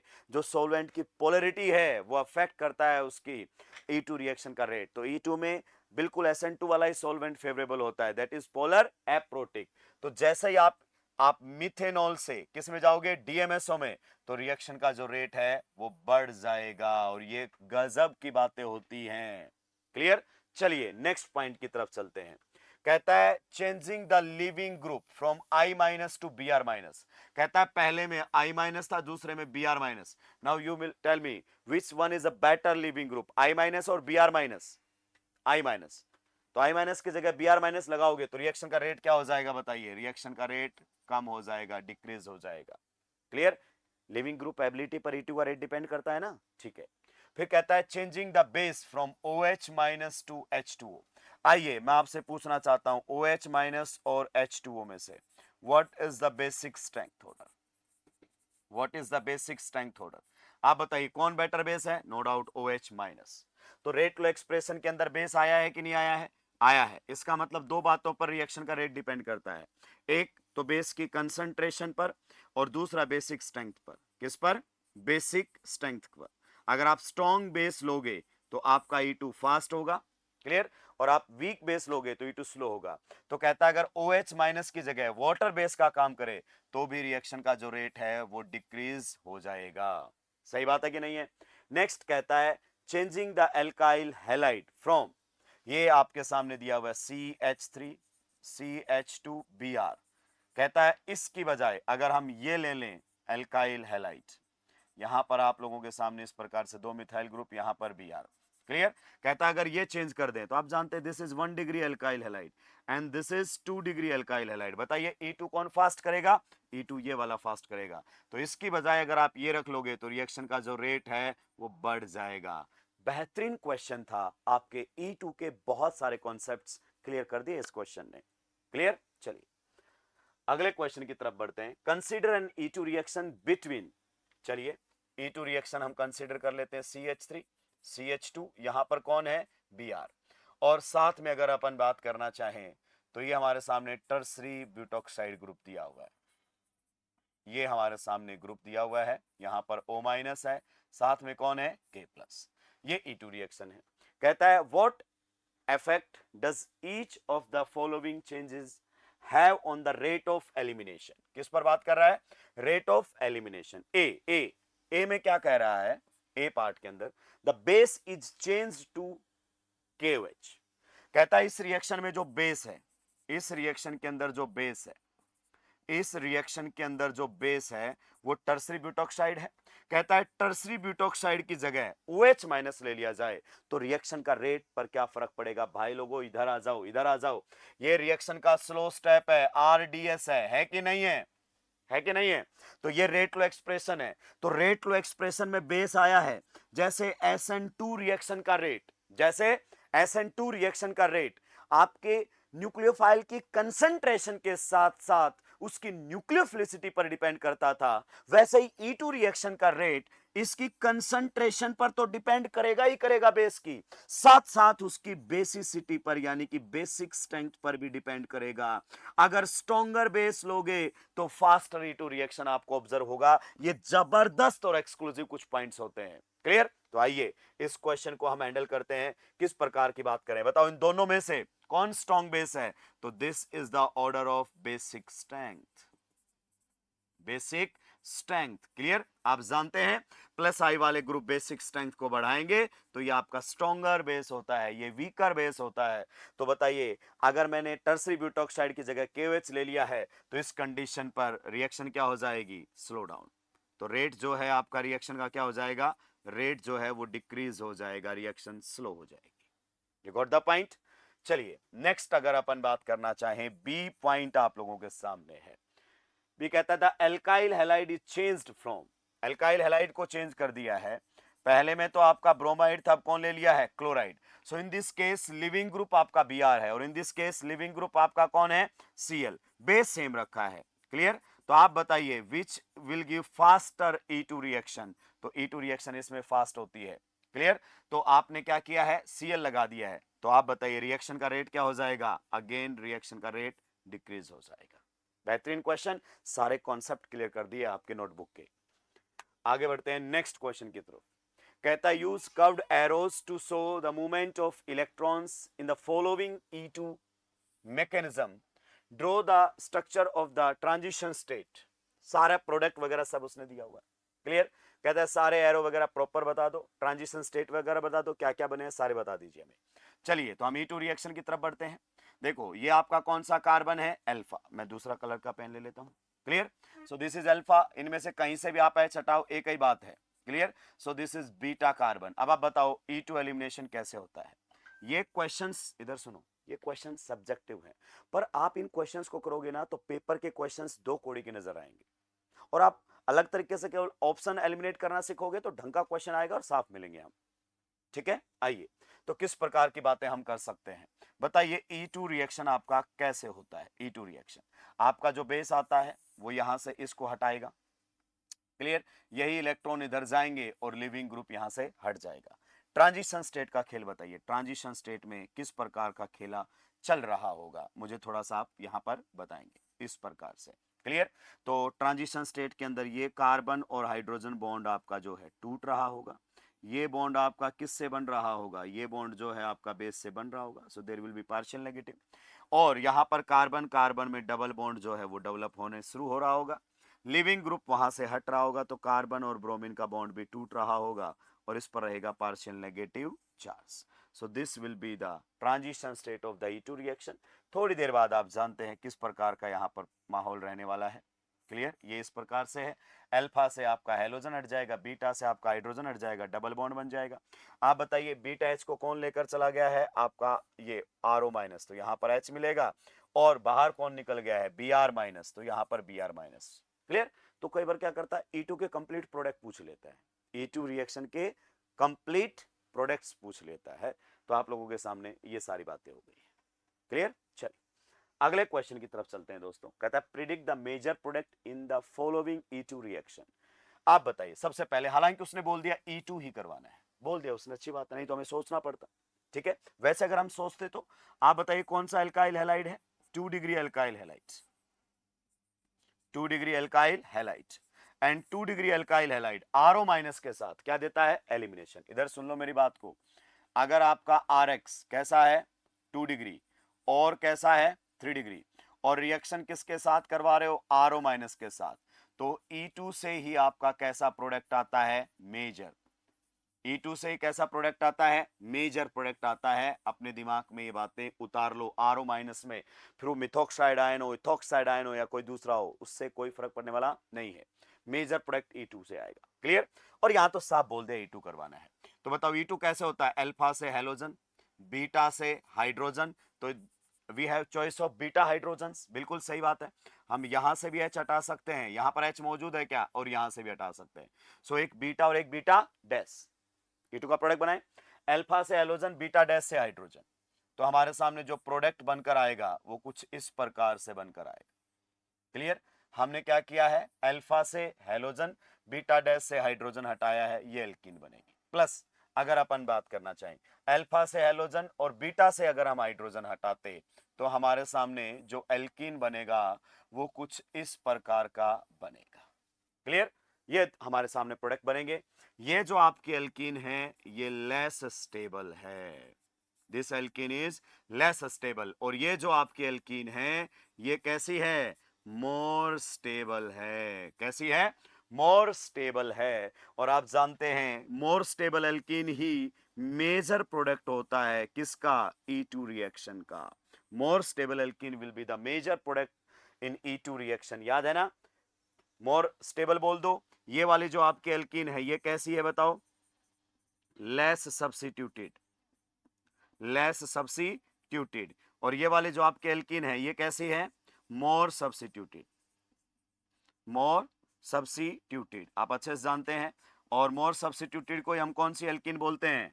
सेड्जफ एल्कीन। तो ये आपकी सेड्जफ एल्कीन भी है और आप सेड्जफ रूल भी जानते हैं। अगर आप नहीं जानते हैं तो ये जान लीजिए। In beta elimination, in beta elimination, in beta elimination, more substituted alkene, more substituted, more substituted alkene is the major product, is the major product, is the major product. क्या ये पॉइंट आपको समझ में आ गया है? इन जनरल स्टेटमेंट दी गई है कि बीटा एलिमिनेशन के अंदर आपका जो मोर सब्स्टिट्यूटेड एल्कीन होगा वही कैसा प्रोडक्ट होगा? मेजर प्रोडक्ट होगा। अब भाई साहब यहां पर भी मेरे दोस्त कुछ गलत बात समझ लेते हैं। बीटा एलिमिनेशन नहीं समझ में आता भाई। बीटा एलिमिनेशन के टाइप बताऊं? एक तो आपका E1 होता है, एक आपका कौन होता है? E2 होता है, और एक जो आप कभी कभी आप नाम सुन लेते हो E1CP। हालांकि इसको हमने डिस्कस नहीं किया, जितना रिक्वायर्ड था उतना आपको हल्का सा बताया गया एल्डोल कंडेंसेशन में।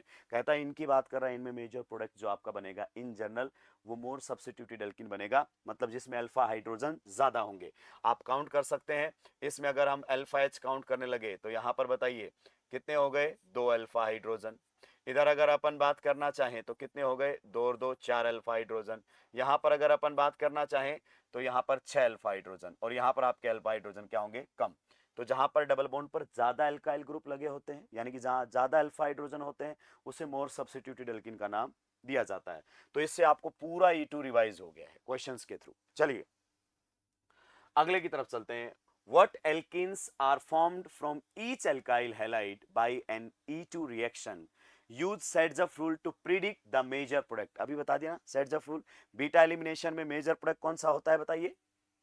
बीटा एलिमिनेशन में मेजर प्रोडक्ट कौन सा होता है? मोर सब्स्टिट्यूटेड एल्कीन, यानी कि मोर स्टेबल एल्कीन।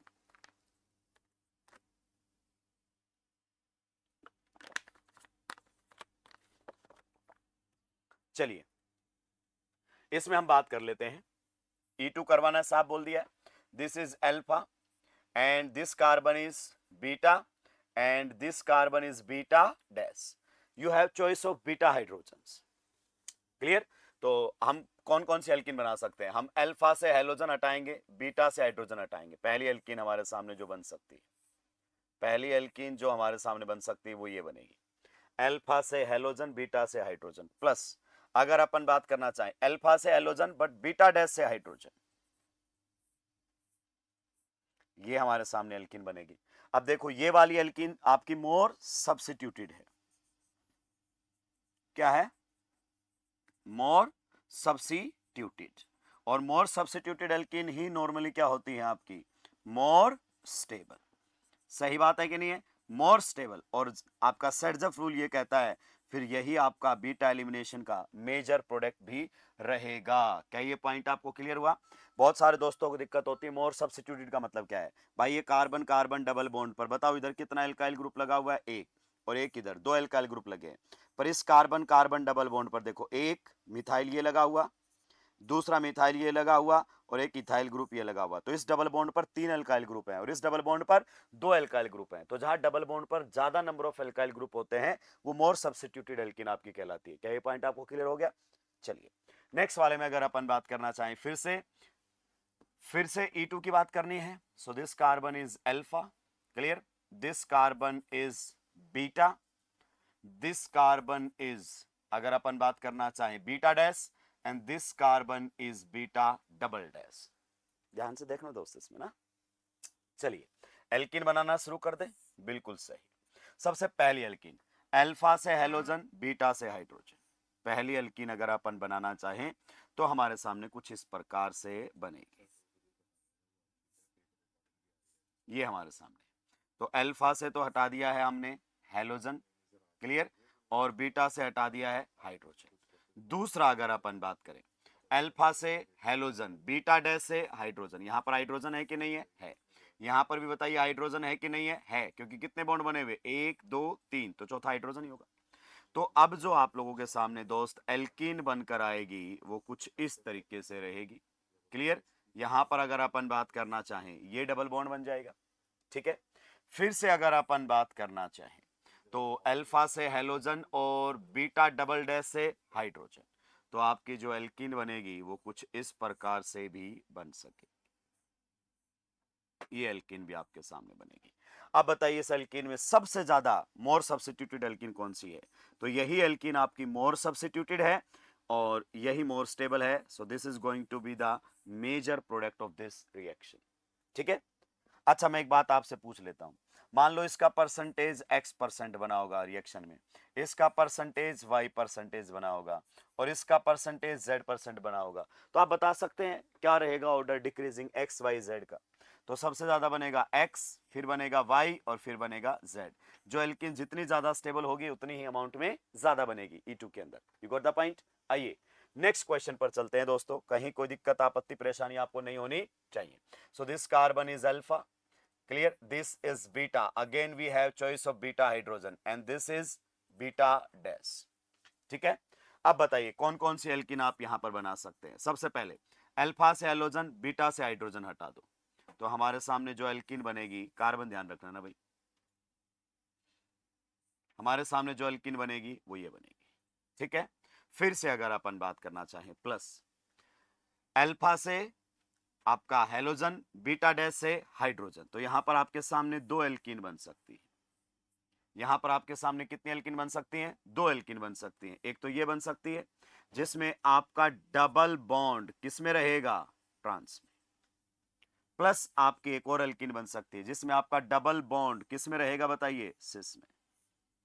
क्लियर, यहां पर अगर अपन बात करना चाहें तो ये आ जाएगा आपका डबल बॉन्ड, जो कि कौन सी कॉन्फ़िगरेशन में रहेगा? सिस कॉन्फ़िगरेशन में। दोस्तों जब यहां पर आप एल्कीन बनाओगे तो वो जीआई करेगा, सिस और ट्रांस। तो टेक्निकली आपके पास यहां पर कितनी एल्कीन्स बनेंगी? 3। और इन तीनों में से मेजर प्रोडक्ट कौन सा होगा? अब इसमें तो आप देखोगे कि आपके अल्फा एच 2 हैं, इसमें 3 और 2 5 हैं, इसमें भी 3 और 2 5 हैं, तो इन दोनों के अल्फा एच तो सेम हो गए, पर ट्रांस की स्टेबिलिटी आपके सिस से क्या होती है? ज्यादा होती है कि नहीं होती है? तो ये वाला जो आपका एल्कीन रहेगा वो मेजर प्रोडक्ट रहेगा, ये वाला जो एल्कीन रहेगा वो मेजर प्रोडक्ट रहेगा। क्लियर, आइए नेक्स्ट क्वेश्चन की बात करते हैं दोस्तों।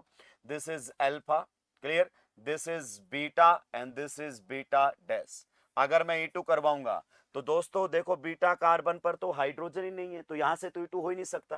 क्या बीटा डैश पर हाइड्रोजन है, तो वहीं से होगा अल्फा से हेलोजन एंड बीटा डैश से अगर अपन बात करना चाहें तो हमें हटाना पड़ेगा कौन? हाइड्रोजन। तो ये तो एज इट इज रहेगा। यहां पर आप बताइए क्या आ जाएगा आपका? Double bond. तो यही प्रोडक्ट बनेगा इस रिएक्शन में, तो यही मेजर रहेगा। तो कई बार क्वेश्चन आपसे ये भी पूछेगा, विच alkyl halide will give only single product on E2 reaction, तो ये आपका एक प्रोडक्ट बना कर देगा। तो जिसमें चॉइस ऑफ बीटा हाइड्रोजन नहीं होगा ना, वहां से एक ही प्रोडक्ट बनेगा। चलिए अगले क्वेश्चन की तरफ चलते हैं। Draw an even mechanism for the following reaction, draw the structure of the transition state for each step. थोड़ा सा कॉम्प्लिकेटेड कर दिया है रिएक्शन आप लोगों के सामने, कुछ इस प्रकार से है। आइए हम बात कर लेते हैं। इवन रिएक्शन बिल्कुल आपकी SN1 रिएक्शन की तरह होती है, आखिरी का स्टेप जाकर जो है वो चेंज हो जाता है। तो हम यहीं से रिएक्शन करना शुरू करते हैं। इवन रिएक्शन बिल्कुल SN1 रिएक्शन की तरह चलेगा। पहले आपका लिविंग ग्रुप हटेगा और किसकी फॉर्मेशन होगी? कार्बोकेटाइन। तो लिविंग ग्रुप को अगर अपन हटा दें तो हमारे सामने क्या बनकर आ जाएगा यहां पर बताइए? कार्बोकेटाइन। तो ये कार्बोकेटाइन बनेगा। तो ट्रांजिशन स्टेट अगर मैं दिखाना चाहूं तो ट्रांजिशन स्टेट में जो बॉन्ड अभी कंप्लीटली टूटा है वो बॉन्ड आपका इस प्रकार से टूट रहा होगा। यहां पर आपका जनरेट होगा पार्शियल नेगेटिव और यहां पर जनरेट हो रहा होगा पार्शियल पॉजिटिव। तो ये इस स्टेप का क्या रहा होगा? Transition state. क्लियर, साथ में कौन जनरेट हो गया होगा? Cl minus. क्लियर, बताइए कार्बोकेटाइन का पहला काम, कार्बोकेटाइन का पहला काम है रीअरेंजमेंट। क्या ये रीअरेंज करना चाहेगा? नहीं। दूसरा काम बॉन्ड फॉर्मेशन विद न्यूक्लियोफाइल, लेकिन वो कह रहा है इवन करवाओ। इवन में आपका केटाइन न्यूक्लियोफाइल के साथ बॉन्ड ना बनाकर एलिमिनेशन कर देता है। अगर यहां पर न्यूक्लियोफाइल का अटैक करवा दूं तो SN1 हो जाएगा, और आपके कार्बोकेटाइन के बाजू वाले कार्बन से H+ हटा दूं तो एल्कीन बन जाएगी और वही E1 हो जाएगा। क्लियर?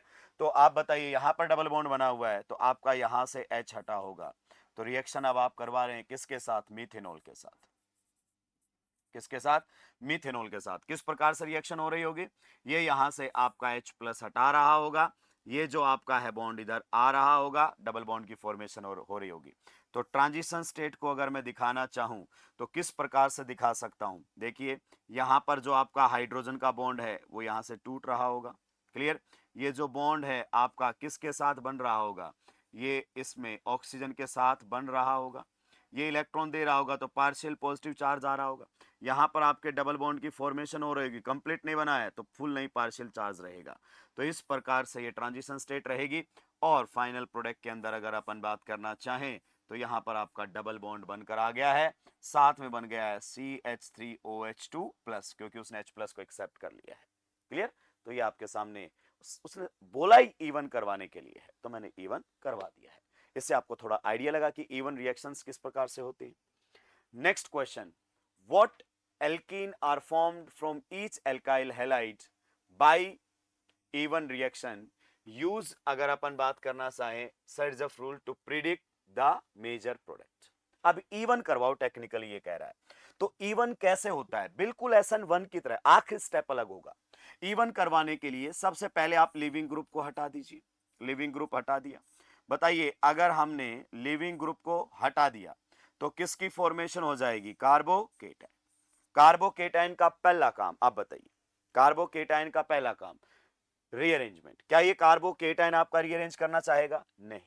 दूसरा काम bond formation with nucleophile. Bond formation with nucleophile. तो अगर न्यूक्लियोफाइल के साथ बॉन्ड बना दिया तो आपका SN1 हो जाएगा। मुझे एलिमिनेशन करवाना है तो केटाइन तीसरा काम करेगा, अपना H+ हटाएगा। तो H+ देखो यहां से भी हटाया जा सकता है। केटाइन से नेक्स्ट sp3 कार्बन से यहां से हटा दो H+, यहां से दोनों जगह से कहीं से भी हटा दो, एक ही बात है, यहां से भी हटा दो H+। तो जब आप एलिमिनेशन करवाओगे तो यहां से एक एल्कीन के तो आपके सामने कुछ इस तरीके से बनकर आ जाएगा। यहां पर किसकी फॉर्मेशन हो जाएगी? Double bond. ठीक है?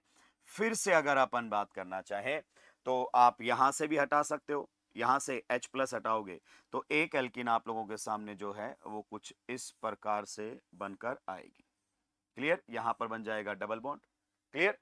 तो आप देखो डबल बॉन्ड जो है GI कर रहा है, राइट नाउ कॉन्फ़िगरेशन सिस है, और ट्रांस में भी तो बन सकता है। तो आपकी जो एल्कीन है वो कुछ इस तरीके से भी बनकर आ सकती है, तो आपका डबल बॉन्ड ऐसे भी आ सकता है। इसमें जो डबल बॉन्ड है वो सिस कॉन्फ़िगरेशन में है, इसमें जो डबल बॉन्ड है वो ट्रांस कॉन्फ़िगरेशन में आप लोगों के सामने है। तो ये एल्कीन्स बन सकती हैं, और इन तीनों में से ये एल्कीन सबसे ज्यादा स्टेबल है। So this is going to be the major product. More stable alkene will be the major. E1 में तो कोई लोचा ही नहीं है। ठीक है? सिमिलरली आप पार्ट बी को भी सॉल्व करेंगे। Next question, how does each of the following changes affect the rate of E1 reaction? Rate of E1 reaction को ये किस प्रकार से अफेक्ट करने वाले हैं? आइए मैं आपको E1 बता देता हूं किस प्रकार से होता है।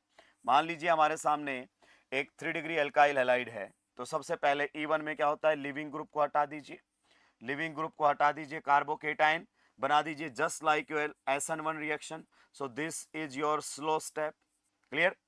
नेक्स्ट स्टेप में आपका जो SN1 होता था उसमें क्या होता था कि न्यूक्लियोफाइल अटैक कर देता था। अब जानते कार्बोकेटाइन के कितने काम? 3 काम। पहला काम रीअरेंजमेंट, जो कि नहीं करना चाहता। दूसरा काम बॉन्ड फॉर्मेशन विद न्यूक्लियोफाइल, जो कि हम करवाना नहीं चाहते E1 में, क्योंकि न्यूक्लियोफाइल का अटैक करवा दिया SN1 हो जाएगा। तीसरा काम एलिमिनेशन। एलिमिनेशन कैसे होता है? कार्बोकेटाइन अपने बाजू वाले sp3 कार्बन से H+ हटा के डबल बॉन्ड बना देगा। तो यहां से आप H+ हटा दीजिए और डबल बॉन्ड की फॉर्मेशन कर दीजिए। क्लियर? ये रिएक्शन का स्लो स्टेप होता है, ये वाला रिएक्शन का फास्ट स्टेप होता है। तो इसका भी जो रेट लो एक्सप्रेशन है, रेट ऑफ अगर अपन बात करना चाहें E1, rate of E1 is equal to क्या रहेगा? आपका जो एल्काइल हैलाइड है उसी की मोलर कंसंट्रेशन पर रिएक्शन का रेट डिपेंड करेगा, जस्ट लाइक योर SN1। क्या ये पॉइंट आपको क्लियर हुआ? चलिए अब आप सभी सवालों के जवाब दे सकते हैं। कहता है कि आपके एल्काइल हैलाइड की कंसंट्रेशन डबल कर दी, तो एल्काइल हैलाइड पर ही तो रिएक्शन का रेट डिपेंड कर रहा है। तो बताइए नया रेट क्या हो जाएगा? रेट आपका इंक्रीज हो जाएगा 2 टाइम्स। सही बात है। कहता है जो बेस है यहां पर आपका बेस काम कर रहा होगा। जैसे अगर अपन बात करना चाहें, मान लीजिए मैंने H2O लिया हुआ है, तो in this step your H2O will be acting as a base H plus को हटाने में। तो कहता है डबलिंग द बेस, तो आपका रेट सेम रहेगा, remains the same, remains the same. जो आपका रिएक्शन का रेट है वो क्या रहेगा, सेम रहेगा, बिकॉज आपके मोलर कंसंट्रेशन ऑफ बेस पर रेट डिपेंड ही नहीं करता है। कहता है चेंजिंग द हैलाइड, यहां से आपने ये कर दिया है, तो आप देखो ये कौन सा एल्काइल हैलाइड है आपका, 3 degree alkyl halide. This is your 3 degree alkyl halide, सही बात है। And this is your 1 degree alkyl halide, 1 degree alkyl halide, सही बात है। आप बता सकते हैं रिएक्टिविटी इन E1 क्या रहेगा, रिएक्टिविटी इन, अगर मैं आपसे पूछना चाहूं E1, तो just like your SN1 directly proportional to, ये RDS है, तो आप बोल सकते हो, क्या बोलोगे, stability of carbocation, stability of carbocation. या फिर आप ये कह सकते हो E2 में जो रेट आपको ऑब्जर्व होगा वो सबसे आगे 3 डिग्री, फिर 2 डिग्री, और फिर आपका कौन रहेगा, 1 डिग्री एल्काइल हैलाइड। केटाइन जितना ज्यादा स्टेबल बनेगा आपका E1 उतना ही क्या होगा, फास्ट होगा। क्या ये पॉइंट आपको क्लियर हुआ? तो आप बताइए 3 डिग्री से 1 डिग्री में जाओगे तो E2 का सॉरी E1 का रेट बढ़ेगा कि घटेगा, RDS में केटाइन लेस स्टेबल बनेगा, तो उस केस में आपका जो रिएक्शन का रेट है वो डिक्रीज हो जाएगा। बढ़िया क्वेश्चन है कि नहीं है?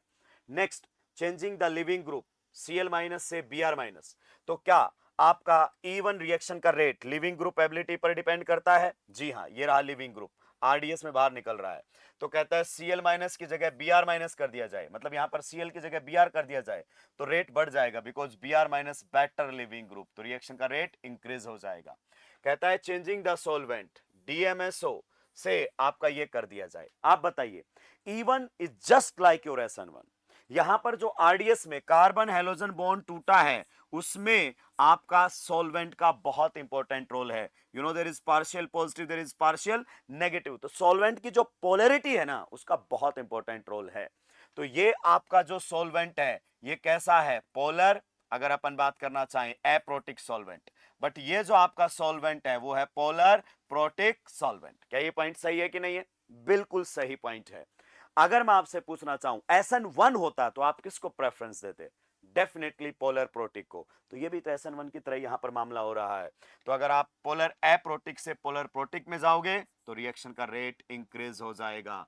दोस्त बेहतरीन क्वेश्चन है, आपके E1 के बहुत सारे डाउट्स क्लियर कर दिए इस क्वेश्चन ने। ठीक है, चलिए नेक्स्ट क्वेश्चन की तरफ बढ़ते हैं। कहता है कंसीडर द E2 रिएक्शन, कर लिया कंसीडर हमने, ये आपके सामने E2 रिएक्शन है, एक बार बेस देख लो कौन है, ये आपके सामने बेस है टर्सरी ब्यूटॉक्साइड। बेहतरीन क्वेश्चन अब आप लोगों के सामने आने लग गए। दिस इज द बेस, तो E2 हो रहा है, अल्फा से हेलोजन और बीटा से हाइड्रोजन, आपके पास चॉइस भी नहीं है, एल्किन भी बना के दी, सारी बातें। ये होता है अच्छा एग्जामिनर, कहता है मैं बना के दूंगा प्रोडक्ट, तो ठीक है, बाकी की बात मैं आपसे कर लेता हूं, चेक करता हूं मैं आपको कितना आप कॉन्सेप्चुअली स्ट्रांग है।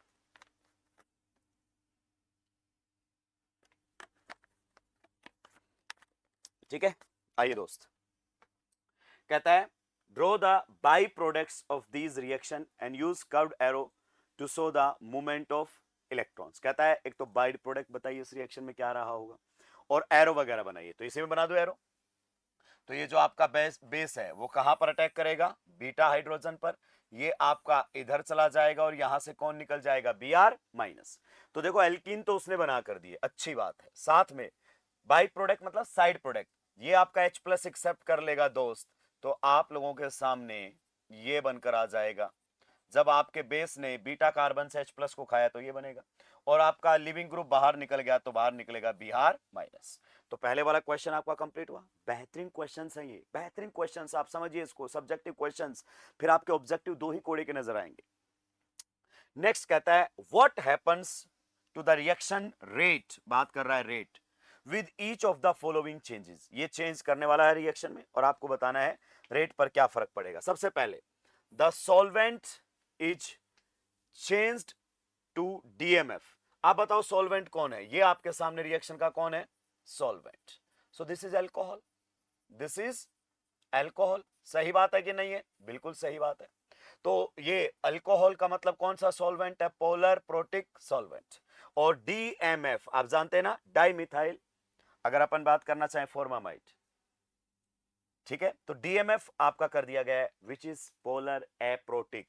भाई इधर सुन ले, इधर सुन ले, SN2 पोलर एप्रोटिक सॉल्वेंट में फास्ट होती है। सिमिलरली E2 भी पोलर एप्रोटिक में फास्ट होती है। तो आपने क्या किया है कि आपके पोलर प्रोटिक से पोलर एप्रोटिक की तरफ गए हो, तो इसका इफेक्ट क्या देखने को मिलेगा, रिएक्शन का रेट इंक्रीज होगा। दूसरा, द कंसंट्रेशन ऑफ, जो आपका ये है, इज डिक्रीज्ड। कहता है बेस की कंसंट्रेशन डिक्रीज कर दी, तो उसके लिए फिर आपको रेट ऑफ E2 आना चाहिए। रेट ऑफ E2 रिएक्शन क्या रहेगा, आपका RX भी रहता है रेट लो एक्सप्रेशन के अंदर, एंड आपका बेस भी रहता है। सही बोला कि नहीं बोला, दोनों की मोलर कंसंट्रेशन पर डिपेंड करता है। कहता है बेस की कंसंट्रेशन डिक्रीज कर दी, तो बताइए रेट पर क्या फर्क पड़ेगा, तो रेट जो आपका है वो डिक्रीज हो जाएगा। ठीक है, नेक्स्ट कहता है the base is changed to OH minus. आप बताइए यहां पर आपकी बेसिक स्ट्रेंथ पर E2 का रिएक्शन का रेट डिपेंड करता है, बिल्कुल सही। तो इन दोनों में से विच one is a better base, तो ये ऑर्डर रहेगा बेसिक स्ट्रेंथ का। ये ऑर्डर किसका रहेगा, आपका बेसिक स्ट्रेंथ का। तो आप बताइए अगर आपने बेस चेंज कर दिया है, स्ट्रॉन्ग बेस से वीक बेस की तरफ जा रहे हो, तो इससे रिएक्शन पर क्या फर्क पड़ेगा, रिएक्शन के रेट पर, रिएक्शन का रेट जो है वो डिक्रीज हो जाएगा। सही बात है कि नहीं है, बिल्कुल सही बात है। नेक्स्ट अगर अपन बात करना चाहें, पॉइंट नंबर जो है 4, the halide is change to, यहां से आपका ये हैलाइड कर दिया गया है, मतलब ये आपका जो एल्काइल हैलाइड था, बताइए कौन सा था, this is 1 degree alkyl halide, and now you can check it out, it is 2 degree alkyl halide. तो बताइए E2 कौन फास्ट देते हैं, 1 डिग्री, 2 डिग्री या 3 डिग्री, सबसे ज्यादा 3 degree, then 2 degree, then 1 degree. तो एल्किन स्टेबल बनने लग जाएगी, तो इसका इंपैक्ट क्या आएगा, रिएक्शन का रेट जो है वो इंक्रीज हो जाएगा। पांचवा कहता है the leaving group is change to I minus. अगर यही रखा जाए, केवल लिविंग ग्रुप को बदल दिया जाए, तो क्या E2 रिएक्शन का रेट लिविंग ग्रुप एबिलिटी पर डिपेंड करता है, जी हाँ। तो I minus better leaving group है Br माइनस से, तो इसका भी इंपैक्ट आपको देखने को मिलेगा कि जो रिएक्शन का रेट है वो इंक्रीज हो जाएगा, जो रिएक्शन का रेट है वो इंक्रीज हो जाएगा। बताइए था कि नहीं था, बेहतरीन क्वेश्चन। E2 के सारे कॉन्सेप्ट एकदम क्लियर हो गए दिमाग के अंदर, क्लियर। तो जो क्वेश्चन आपको सबसे ज्यादा कॉन्सेप्ट सिखा के जाए, बहुत अच्छा कॉन्सेप्ट दे, या मल्टी कॉन्सेप्ट रिवाइज कर रहा हो, आपके दिल को छू जाएगी, सर ये बेहतरीन क्वेश्चन था, गजब की एक्सप्लेनेशन थी, तो वहां पर आप क्वेश्चन नंबर मेंशन कर दें कमेंट में, अच्छा लगेगा। नेक्स्ट क्वेश्चन नंबर 73 की तरफ चलते हैं। कहता है पिक द रिएक्टेंट और solvent in each part that gives the faster elimination reaction. कहता है जिसमें एलिमिनेशन रिएक्शन क्या होगी, फास्ट। क्या उसने बताया E1 करवाना है या E2 करवाना है, नो, नथिंग इज मेंशन। तो रिएक्शन कंडीशन से डिसाइड करेंगे। आइए पहले पॉइंट पर ए पर आते हैं। Reaction of OH minus with 1 chloro 1 methyl cyclohexane और 1 क्लोरो 3 मिथाइल साइक्लोहेक्सेन। लीजिए पहला पॉइंट ए को डिस्कस करते हैं कि OH माइनस किसके साथ फास्ट रिएक्शन करेगा। तो मैं यहां से देख लेता हूं, ये हमारे सामने है साइक्लोहेक्सेन, तो ये बना दिया है मैंने 6 मेंबर्ड रिंग। उसमें क्या लगा हुआ है, 1 क्लोरो 1 मिथाइल, तो यहीं पर आपका क्लोरीन है और यहीं पर आपका मिथाइल है, यहीं पर आपका कौन है, मिथाइल। रिएक्शन करवा रहा है OH माइनस के साथ। याद रखिए हमें एलिमिनेशन ही करवाना है, आप ये मत सोचो कि यहां पर क्या होगा, साफ बोल दिया एलिमिनेशन की बात कर मेरे भाई। एक तो ये है, दूसरा आपके सामने है 1 क्लोरो 3 मिथाइल, 1 क्लोरो 3 मिथाइल। तो यहां पर अगर मैं क्लोरीन लगा देता हूं, तो ये 1 ये 2 और ये क्या रहेगा आपका 3 मिथाइल, क्लियर। और रिएक्शन आप करवा रहे हैं किसके साथ, OH माइनस के साथ। अब बताइए रिएक्शन कंडीशन क्या है, you will go with E2 और you will go with E1, strong base, it means दोनों रिएक्शंस आपकी कहां से जाएंगी, E2 से, दोनों रिएक्शन कहां से जाएंगी, E2 से। अब आप वैसे देख सकते हो कौन सा एल्काइल हैलाइड है भाई लोगों, 3 डिग्री, और ये कौन सा एल्काइल हैलाइड है, 2 डिग्री। यहां से नहीं देखना, एल्कीन की स्टेबिलिटी से देख सकते हो। यहां पर जब आप एल्कीन बनाओगे तो ये एल्कीन बनेगी, इसमें जब आप लोग एल्कीन बनाओगे तो आपके सामने या तो आपकी जो एल्कीन बन सकती है वो ये बन सकती है प्लस, या फिर जो आप लोगों के सामने एल्कीन बन सकती है वो ये बन सकती है, क्लियर। और इन दोनों एल्कीन से ज्यादा स्टेबल एल्कीन ये है, क्योंकि ये मोर स्टेबल है। क्या है, मोर स्टेबल। उसमें देखोगे तो नंबर ऑफ अल्फा एच क्या मिलेंगे, ज्यादा। तो ये वाला जो है वो रिएक्शन फास्ट करेगा, ये वाला स्लो करेगा, clear. Next, reaction of water with this और विद दिस, क्लियर। बी वाला पार्ट अपन लिख लेते हैं। तो इसमें वाटर है, E1 से जाना है, CH3 CH, यहां पर Cl लगा हुआ है, CH2, फिर है CH3, एक तो ये है। दूसरा आपके सामने है CH3, यहां पर फिर से है CH3, क्लियर। उसी पर कौन लगा हुआ है, Cl, फिर है CH2 और ये है CH3। आप बताइए, रिएक्शन में वाटर के साथ करवा रहा हूं, आप बताइए पहले तो मुझे, रिएक्शन जाएगी कहां से, ये reaction will proceed via E1। ये ध्यान से सुन, अगर एलिमिनेशन कह रहा है ना तो SN2 की कंडीशन पर तो E2 होता है और SN1 की कंडीशन पर E1 होता है। अब इससे ज्यादा क्लियर क्या है बताऊं दोस्त, तो E1 से जाएगी तो ये आपका कौन सा अल्काइल हैलाइड है, 2 डिग्री, और ये कौन सा है, 3 डिग्री, तो ये आपका 3 डिग्री वाला E1 क्या करेगा, फास्ट करेगा। चलिए नेक्स्ट पॉइंट क्या कह रहा है, reaction of this with OH minus in H2O और DMSO। आप बताओ, ये तो आपका सेम है, बेस कौन है, OH minus, OH minus base, base का मतलब रिएक्शन कहां से जाएगी, E2 से। एनायन मतलब SN2 या E2 की बात कर रहा है ना, तो reaction will proceed via E2। अब आप बताइए, ये वाटर है, पोलर प्रोटिक सॉल्वेंट, और ये आपका DMSO, पोलर एप्रोटिक सॉल्वेंट। तो E2 किस में फास्ट होता है, E2 आपका पोलर एप्रोटिक में फास्ट होता है, जस्ट लाइक योर SN2। तो कहता है OH माइनस में सॉल्वेंट चेंज कर रहे हैं, वाटर सॉरी किस में फास्ट होगी, सॉरी E2 किस में फास्ट होगी, वाटर में या DMSO में। तो आंसर रहेगा ये जो रिएक्शन है वो DMSO में क्या होगी, फास्ट होगी। बेहतरीन क्वेश्चन है दोस्त ये, क्लियर। आपने सॉल्वेंट का इफेक्ट अभी तक केवल सब्स्टिट्यूशन में ही देखा होगा। अगला क्वेश्चन हमारे सामने है, taking into account anti periplanar geometry predict the major E2 product formed in each starting material. अब आपके सामने स्टीरियोकेमिस्ट्री लेकर आ गया है, तो अगर मैं E2 की बात करना चाहूं तो E2 हमारी होती है, वो होती है एंटी एलिमिनेशन। क्या होती है, anti elimination. Anti elimination stereochemistry बोल सकते हो या फिर ट्रांस एलिमिनेशन भी बोल सकते हो। क्या बोल सकते हो, ट्रांस एलिमिनेशन भी आप इसको कह सकते हैं। मैं आपको फिर से बताऊंगा कि ये है स्टीरियो, और स्टीरियो केमिस्ट्री में आपसे बहुत ज्यादा बातें नहीं करेगा। E2 की स्टीरियो केमिस्ट्री तो E1 NCERT ने डिस्कस भी नहीं किया, SN1 SN2 तो फिर भी डिस्कस किया है। तो आपको एक क्वेश्चन इधर उधर देखने को मिल जाते हैं, मैं आपको बता देता हूं ना, तो इसमें बहुत ज्यादा परेशान नहीं होना है। आइए, इसमें हमें एलिमिनेशन करवाना है। So this is alpha, clear, this is beta and this is beta dash, ठीक है। आप बताइए, लिविंग ग्रुप आपका किसके ऊपर है, वेज पर। एंटी का मतलब समझते हो, एंटी या ट्रांस एलिमिनेशन का मतलब अगर आपका एक्स कहां से हट रहा है, वेज से, तो फिर आपका बीटा कार्बन से एच कहां से हटना चाहिए, डैश से, ये एंटी एलिमिनेशन होता है। और अगर एक्स कहां से हट रहा है, डैश से, तो फिर आपका बीटा कार्बन वाला H कहां से हटना चाहिए, वेज से। This is anti elimination. क्या पॉइंट क्लियर हुआ। आइए तो हम बात कर लेते हैं दोस्तों, इधर सबसे पहले अब देखो, यहां पर अगर आपका Cl को देखो तो Cl किस पर है, वेज पर, तो H कहां से हटाना है, पहली बार डैश वाला ही हटेगा, सीधी सी बात है, पहली बात डैश वाला ही हटेगा। तो यहां पर आपका CH3 किस पर है, डैश पर, तो आप बताइए H किस पर होगा, वेज पर, तो ये बीटा H नहीं हट सकता। उधर आपका वेज पर ही H है और वेज पर ही कौन है, मतलब वेज पर H भी है और डैश पर भी है, तो यहां से तो हो ही नहीं सकता, सेम सेम हो गया, उधर से हटेगा। तो जब आप E2 रिएक्शन करवाओगे तो आपके सामने जो प्रोडक्ट बनकर आएगा वो कुछ इस प्रकार से बनकर आएगा, ठीक है। इसको तो आप एज इट इज रहने दीजिए, यहां से आपका नहीं हटने वाला है H, क्योंकि सेम साइड हो गया, वहां से आपका हटेगा H and this alkene will be formed, clear. तो ध्यान रखिएगा, इसमें एल्कीन की स्टेबिलिटी मैटर नहीं करती है, क्योंकि ये Cl और ये H सेम साइड है, ये H नहीं हट सकता, ये Cl और ये H अपोजिट साइड है, तो यहीं से एलिमिनेशन होगा। अगले वाले पार्ट में अगर अपन बात करना चाहें तो आपकी Cl किस पर है, Cl आपका आपका वेज पर है, यहां पर कौन है बताइए, CH3, और फिर डैश पर कौन होगा, H। इधर बताइए, वेज पर भी कौन है, H, और डैश पर भी कौन है, H। So this is your alpha carbon, this is your beta carbon, this is your beta dash.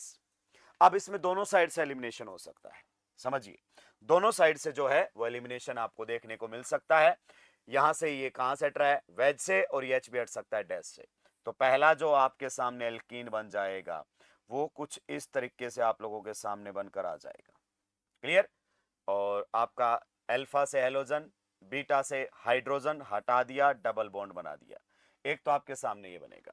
दूसरा अगर अपन बात करना चाहें तो वहां से भी आपका हट सकता है, ये एज इट इज रहने दीजिए, क्लियर। तो यहां से नहीं, बीटा से नहीं हटाएंगे हम, कहां से हटाएंगे, बीटा डैश से। तो आपका जो एल्कीन है वो ये भी बन सकता है, दोनों एल्कीन बन सकती हैं। अब इसमें मेजर प्रोडक्ट कौन सा बनेगा, दोनों बन सकती हैं, तो मोर स्टेबल जो होगा वो मेजर रहेगा, और इसमें अल्फा एच आपके नो डाउट क्या है, ज्यादा है, तो this is going to be the major. Clear? तो ये क्वेश्चन स्टीरियोकेमिस्ट्री का हो गया है।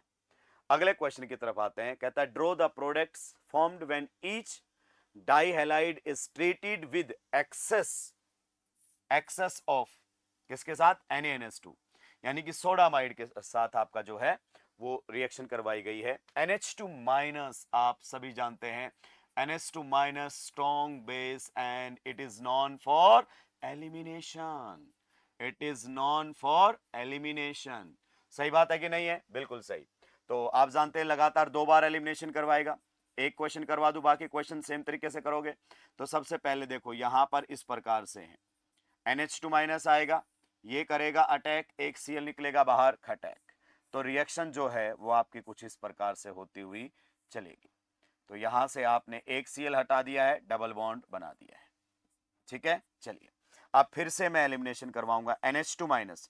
आप बताइए क्या NH2 माइनस डबल बॉन्ड पर लगे हुए हैलोजन को हटाने में कैपेबल है?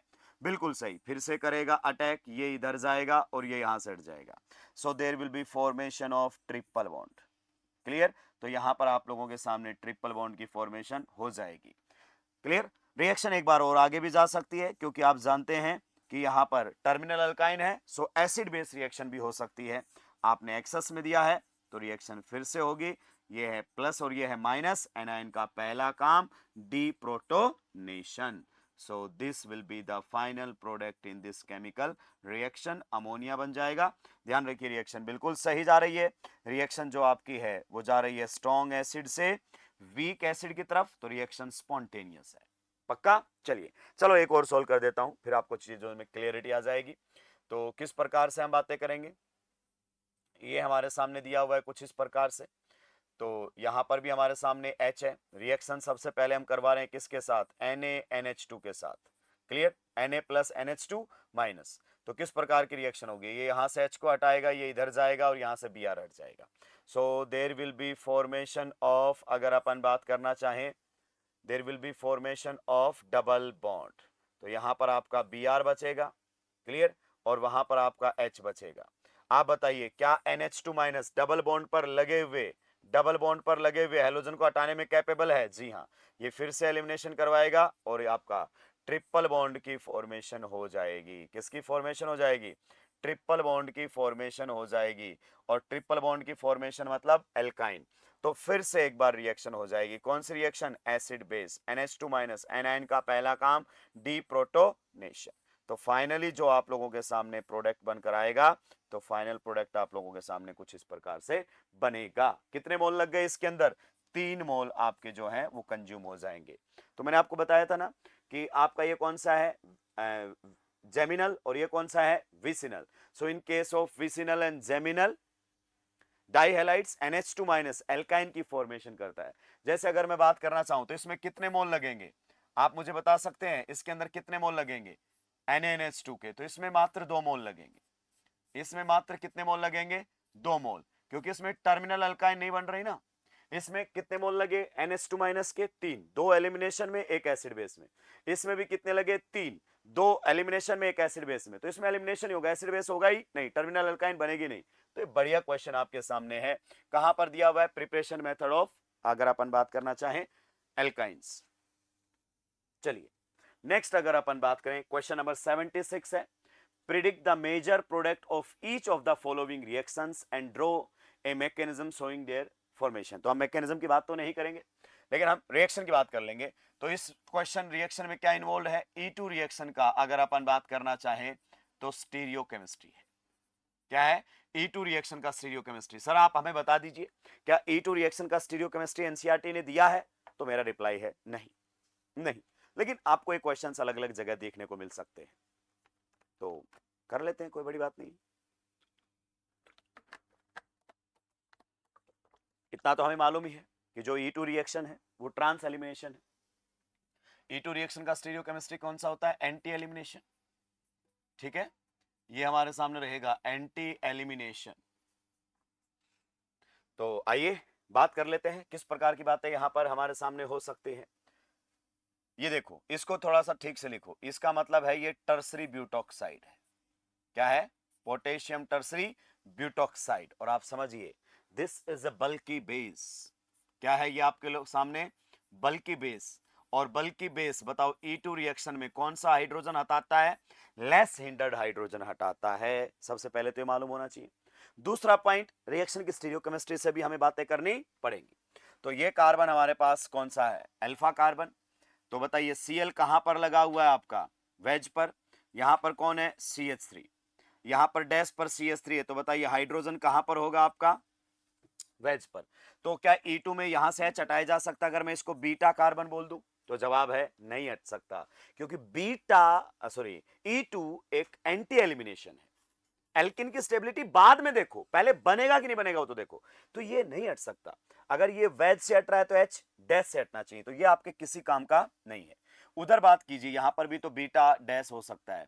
बताइए वेज पर भी कौन है? H। और डैश पर भी कौन है? H। तो आपका यहां से वेज से तो हटेगा Cl और डैश से हटेगा आपका H और एल्किन की फॉर्मेशन हो जाएगी। So this will be the product of this chemical reaction. तो ये आपकी रिएक्शन का क्या बनकर आ जाएगा? प्रोडक्ट E2 का। आगे बात समझ में? और वैसे भी हम यहां से नहीं हटाते, क्योंकि वो लेस हिंडर्ड बीटा H को ही हटाता। चलो उसने बोल दिया, अच्छी बात है। अगले क्वेश्चन में अगर अपन बात करना चाहें तो ये हमारे सामने है, एलिमिनेशन हमें करवाना है। तो this carbon is alpha, this carbon is beta. बताइए यहां पर कौन है? CH3। तो वेज पर आपका कौन होगा? H।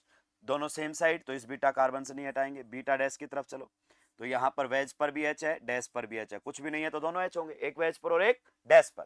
तो आप बताइए किस प्रकार से करवाएंगे एलिमिनेशन? तो अल्फा से हेलोजन हटेगा और आपका जो है बीटा डैश से हाइड्रोजन हट जाएगा। तो there will be formation of double bond और आपका ये एज इट इज रह जाएगा। क्लियर? ये आपके एल्किन बनकर आ जाएगी। आइए इधर वाले में बात कर लेते हैं। इस वाले क्वेश्चन में अगर अपन बात करना चाहें तो ये देखो आपका टर्सरी ब्यूटॉक्साइड, बेहतरीन क्वेश्चन है वैसे तो स्टीरियोकेमिस्ट्री का। तो स्टीरियोकेमिस्ट्री का तो बेहतरीन क्वेश्चन है। आप जानते हैं ये कैसा बेस है? This is bulky base. This is bulky base. और bulky base less hindered beta H को हटाकर मेजर प्रोडक्ट बनाता है। तो आप बताइए Cl कहां पर? This is alpha, this is beta and this is beta dash. तो यहां पर CH3 है। तो हाइड्रोजन बताइए कहां पर होगा आपका? डैश पर होगा। यहां पर बताइए वेज पर भी H है और आपका डैश पर भी H है। तो ये दोनों भी हट सकते हैं, ये दोनों भी हट सकते हैं। अगर मैं इन दोनों को हटा दूं तो किस प्रकार की बातें होंगी? क्योंकि एंटी पोजीशन में है, अल्फा से हेलोजन, बीटा से हाइड्रोजन हटा दिया है, तो ये एल्कीन बन जाएगी। प्लस अगर अपन बात करना चाहें, यहां से ये दोनों भी हट सकते हैं, यहां से ये हट जाए, यहां से हट जाए, तो आपके सामने ये एल्कीन बन जाएगी। क्लियर? उस केस में अगर अपन बात करना चाहें तो आपके सामने जो है ये वाली एल्कीन बनकर आ जाएगी। एंड नाउ मैं क्वेश्चन को थोड़ा सा एक्सटेंड करता हूं। कैन यू टेल मी कि इन दोनों में से which will be the major product? Which will be the major product? ये आपका मेजर प्रोडक्ट रहेगा, मतलब ये वाला या वो वाला? तो ये बल्की बेस है। ये कौन सा डिग्री हाइड्रोजन हटाया इसने? 3 डिग्री। और ये कौन सा हटाया है? 2 degree. Less hindered beta H हटाकर मेजर बनाता है। तो वैसे मुझसे मेजर पूछता ना तो मैं बोलता ये इस रिएक्शन का मेजर प्रोडक्ट रहेगा। अगले क्वेश्चन की तरफ अगर अपन बात करना चाहें तो यहां पर आपका CH3 है, यहां पर अगर अपन बात करना चाहें H है। So this carbon is alpha, this carbon is beta and this carbon is beta dash. बताइए वेज पर कौन है? H। बताइए डैश पर भी कौन है? H। तो इधर से भी H हट सकता है, ये वेज पर है, ये डैश पर। अल्फा से हेलोजन, बीटा से हाइड्रोजन, तो आपके सामने ये भी एल्कीन बन सकती है, ये एल्कीन बन सकती है। प्लस अगर अपन बात करना चाहें अल्फा से हेलोजन एंड बीटा डैश से अगर अपन बात करना चाहें हाइड्रोजन, क्लियर? तो ये एल्कीन भी बन सकती है, ये दो एल्कीन बन सकती है। अब मुझे आपको बताना है इस रिएक्शन के अंदर which is going to be the major product. देखिए इस रिएक्शन का जो बेस है वो है CH3O- और ऊपर वाले रिएक्शन का जो बेस है वो है टर्सरी ब्यूटॉक्साइड। समझिए, स्टीरियो को तो साइड रख दीजिए, कम से कम कॉन्सेप्ट तो समझ लीजिए। This is bulky base, it would like to remove less hindered beta H और ये बनाना चाहेगा मोर स्टेबल एल्कीन E2 के अंदर। तो इस केस में जो मोर स्टेबल एल्कीन है वही मेजर प्रोडक्ट होगा। So this is going to be the major and this is going to be the minor, but in this case this is going to be the minor and this is going to be the major. तो आपको बल्की base का भी concept इसमें समझ में आ गया है। चलिए अगले क्वेश्चन की तरफ चलते हैं। क्वेश्चन नंबर हमारे सामने है 77। predict the major products of the following reactions and indicate the mechanism SN1, SN2, E1, E2 that are likely responsible for the formation. पहला रिएक्शन हमारे सामने करवाया गया, ये रिएक्शन है भाई साहब, बढ़िया क्वेश्चन है। अभी तक आप इंडिविजुअली डील कर रहे थे, अब आपको बताना पड़ेगा, और ऐसे क्वेश्चंस बहुत बार पूछे जाते हैं। Match the column. क्लियर? आइए सबसे पहले आप देखिए 3 डिग्री एल्काइल हैलाइड है, it's a 3 degree alkyl halide. तो ये हमारे सामने है 3 डिग्री एल्काइल हैलाइड। क्लियर? अब देखो ये दिया हुआ है आपके सामने Na+O- और ये दोनों, आप बताइए कौन सी रिएक्शन से जाएगा भाई लोगों। अगर RO- एंड साथ में ROH दोनों दिया हो तो इसको हटा दो, ये डिसाइड करेगा। So either the reaction will proceed via SN2 strong nucleophile और E2। Now 3 degree alkyl halide में कंफ्यूजन ही नहीं है, SN2 तो होता ही नहीं है, तो रिएक्शन आपका E2 से ही जाएगा। और E2 होगा कैसे? अल्फा से हेलोजन, बीटा से हाइड्रोजन, हटा दो, डबल बॉन्ड बना दो, तो ये आप लोगों के सामने एल्कीन बनेगी। आप चाहो तो यहां से बीटा डैश से भी हाइड्रोजन हटा सकते थे, पर that will be the minor product of this chemical reaction. So this is going to be the major product and the major product is formed by E2 mechanism. Clear? अच्छा question. Next वाले पर अगर अपन बात करना चाहें, ये आपके सामने है और ये दिया गया है।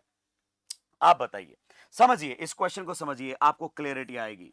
अगर मैं केवल यहां पर रिएक्शन किसके साथ करवा देता? मिथेनॉल के साथ। This is only solvent, this is only solvent, केवल सॉल्वेंट गिवन है या फिर वीक न्यूक्लियोफाइल है, तो ये रिएक्शन तो जाती है आपकी SN1 से, पर साथ में क्या दे दिया है दोस्त? हीट। SN1 की कंडीशन पर अगर हीट दे दे, E1 होने लग जाता है, तो reaction will proceed via E1 mechanism. तो यहां पर आपकी रिएक्शन E1 से जाएगी। कहां से जाएगी? E1 से जाएगी। क्या ये पॉइंट क्लियर हुआ? नीचे वाली अगर केवल मिथेनॉल होता तो रिएक्शन SN1 से प्रोसीड कर दी, लिविंग ग्रुप हटा दे, कार्बोकेटाइन बना दे, तो लिविंग ग्रुप हटेगा, कार्बोकेटाइन बनेगा, कार्बोकेटाइन को रीअरेंज करवा दे, नया मोर स्टेबल कार्बोकेटाइन बना दे। आप बताइए E1 कैसे होता है? केटाइन के बाजू से sp3 कार्बन से H+ हटा, डबल बॉन्ड बना, तो ये आपके सामने एल्कीन्स बन सकती है। No doubt more stable alkene is the major product in E1 reaction, so this is going to be the major product. अच्छा क्वेश्चन था, आइडेंटिफाई करने के लिए आपको कहा गया। नेक्स्ट अगर अपन बात करना चाहें, arrange the following set of isomeric alkenes in order of stability. तो आप जानते हैं एल्कीन की अगर आप स्टेबिलिटी देखना चाहते हो, एल्कीन की क्या बात कर रहे हो? स्टेबिलिटी। तो इस क्वेश्चन का कॉन्सेप्ट बता देता हूं, directly proportional to number of alpha hydrogens. जितने ज्यादा अल्फा हाइड्रोजन होंगे स्टेबिलिटी उतनी ही ज्यादा। तो इसमें बताओ 3 3 6 2 8 और 2 10, तो इसमें 10 CH बॉन्ड्स हैं which are involve in hyperconjugation. इसमें अगर अपन बात करना चाहें 1 और 2 3, तो केवल और केवल 3 अल्फा हाइड्रोजन्स हैं। इसमें अगर अपन बात करें 3 और 1 4, और अगर अपन बात करें 2 6, तो इसमें है 6 CH bonds which are involve in hyperconjugation. तो सबसे ज्यादा स्टेबल, अगर मैं इसको फर्स्ट बोल दूं, इसको सेकंड बोल दूं और इसको क्या बोल दूं? थर्ड। क्लियर? तो सबसे ज्यादा स्टेबल फर्स्ट, उसके बाद थर्ड और उसके बाद कौन सा आएगा? Second. Clear? Same to same आप यहां पर भी लगा सकते हैं। इसमें कितने अल्फा एच है? 3 और 2 5, तो यहां पर 5 CH बॉन्ड्स हैं which are involve in hyperconjugation. इसमें 3 3 6 और 3 9, so there are 9 CH bonds which are involved in hyperconjugation. In this case only one CH bond involved in hyperconjugation. अगर इसको फर्स्ट बोलूं, इसको सेकंड बोलूं और इसको थर्ड बोलूं, तो सबसे ज्यादा स्टेबल तो सेकंड हो गया, उसके बाद अगर अपन बात करना चाहें फर्स्ट हो गया और उसके बाद थर्ड हो गया है। तो इस क्वेश्चन को यहां रखने का कोई पर्पज है सर? बिल्कुल, इस क्वेश्चन को हमने इसलिए यहां पर रखा है ताकि आप एल्कीन की स्टेबिलिटी तो ठीक से कर पाओ, वरना E1 E2 के मेजर कैसे डिसाइड करोगे?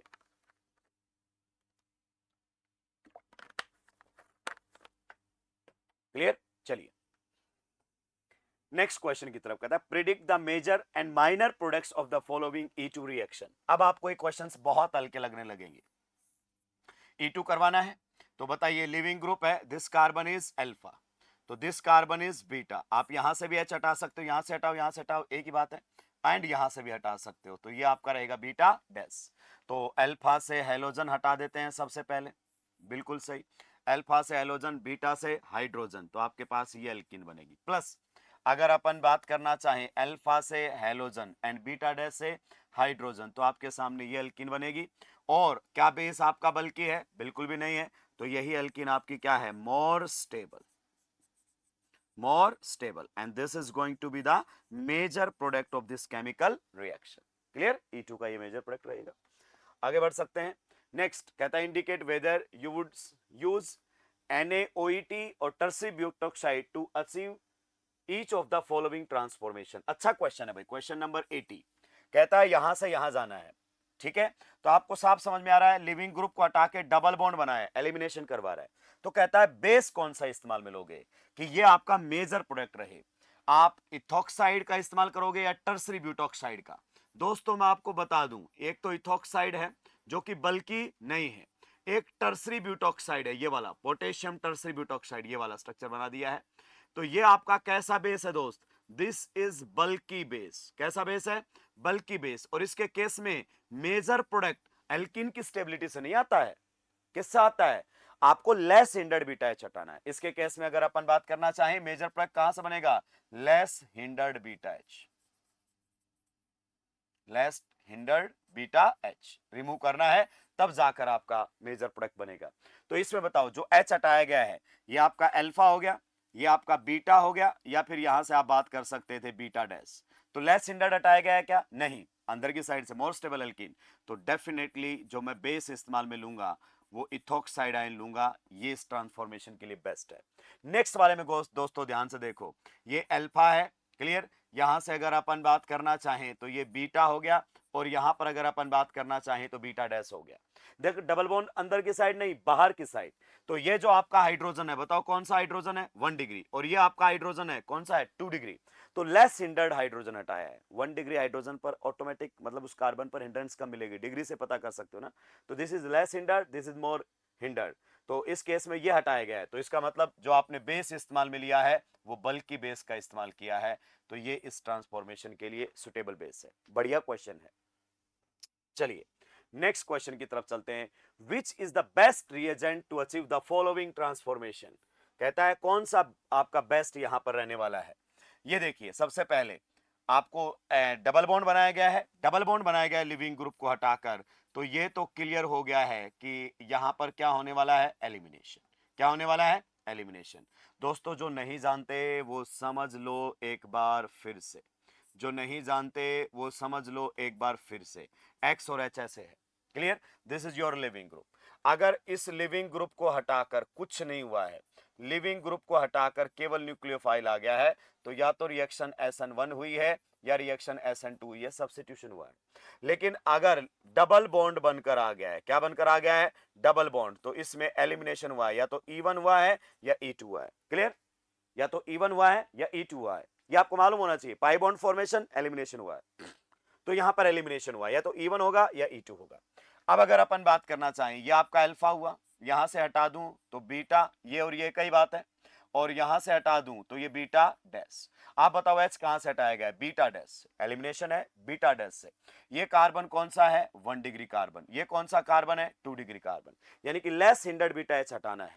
आप जानते हैं ये काम तो आपका पहला ही करके दे देगा। इट इज ए बल्कि बेस। अगर मैं इसको यहां पर पुट करूं तो यही तो एल्कीन बना कर देगा।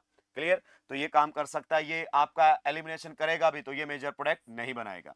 ये एलिमिनेशन करेगा ही नहीं, हिट नहीं दिया हुआ है, ये भी आपका ये मेजर प्रोडक्ट नहीं बनाएगा। तो करेक्ट आंसर क्या रहेगा? ए। बढ़िया क्वेश्चन आप लोगों के सामने था।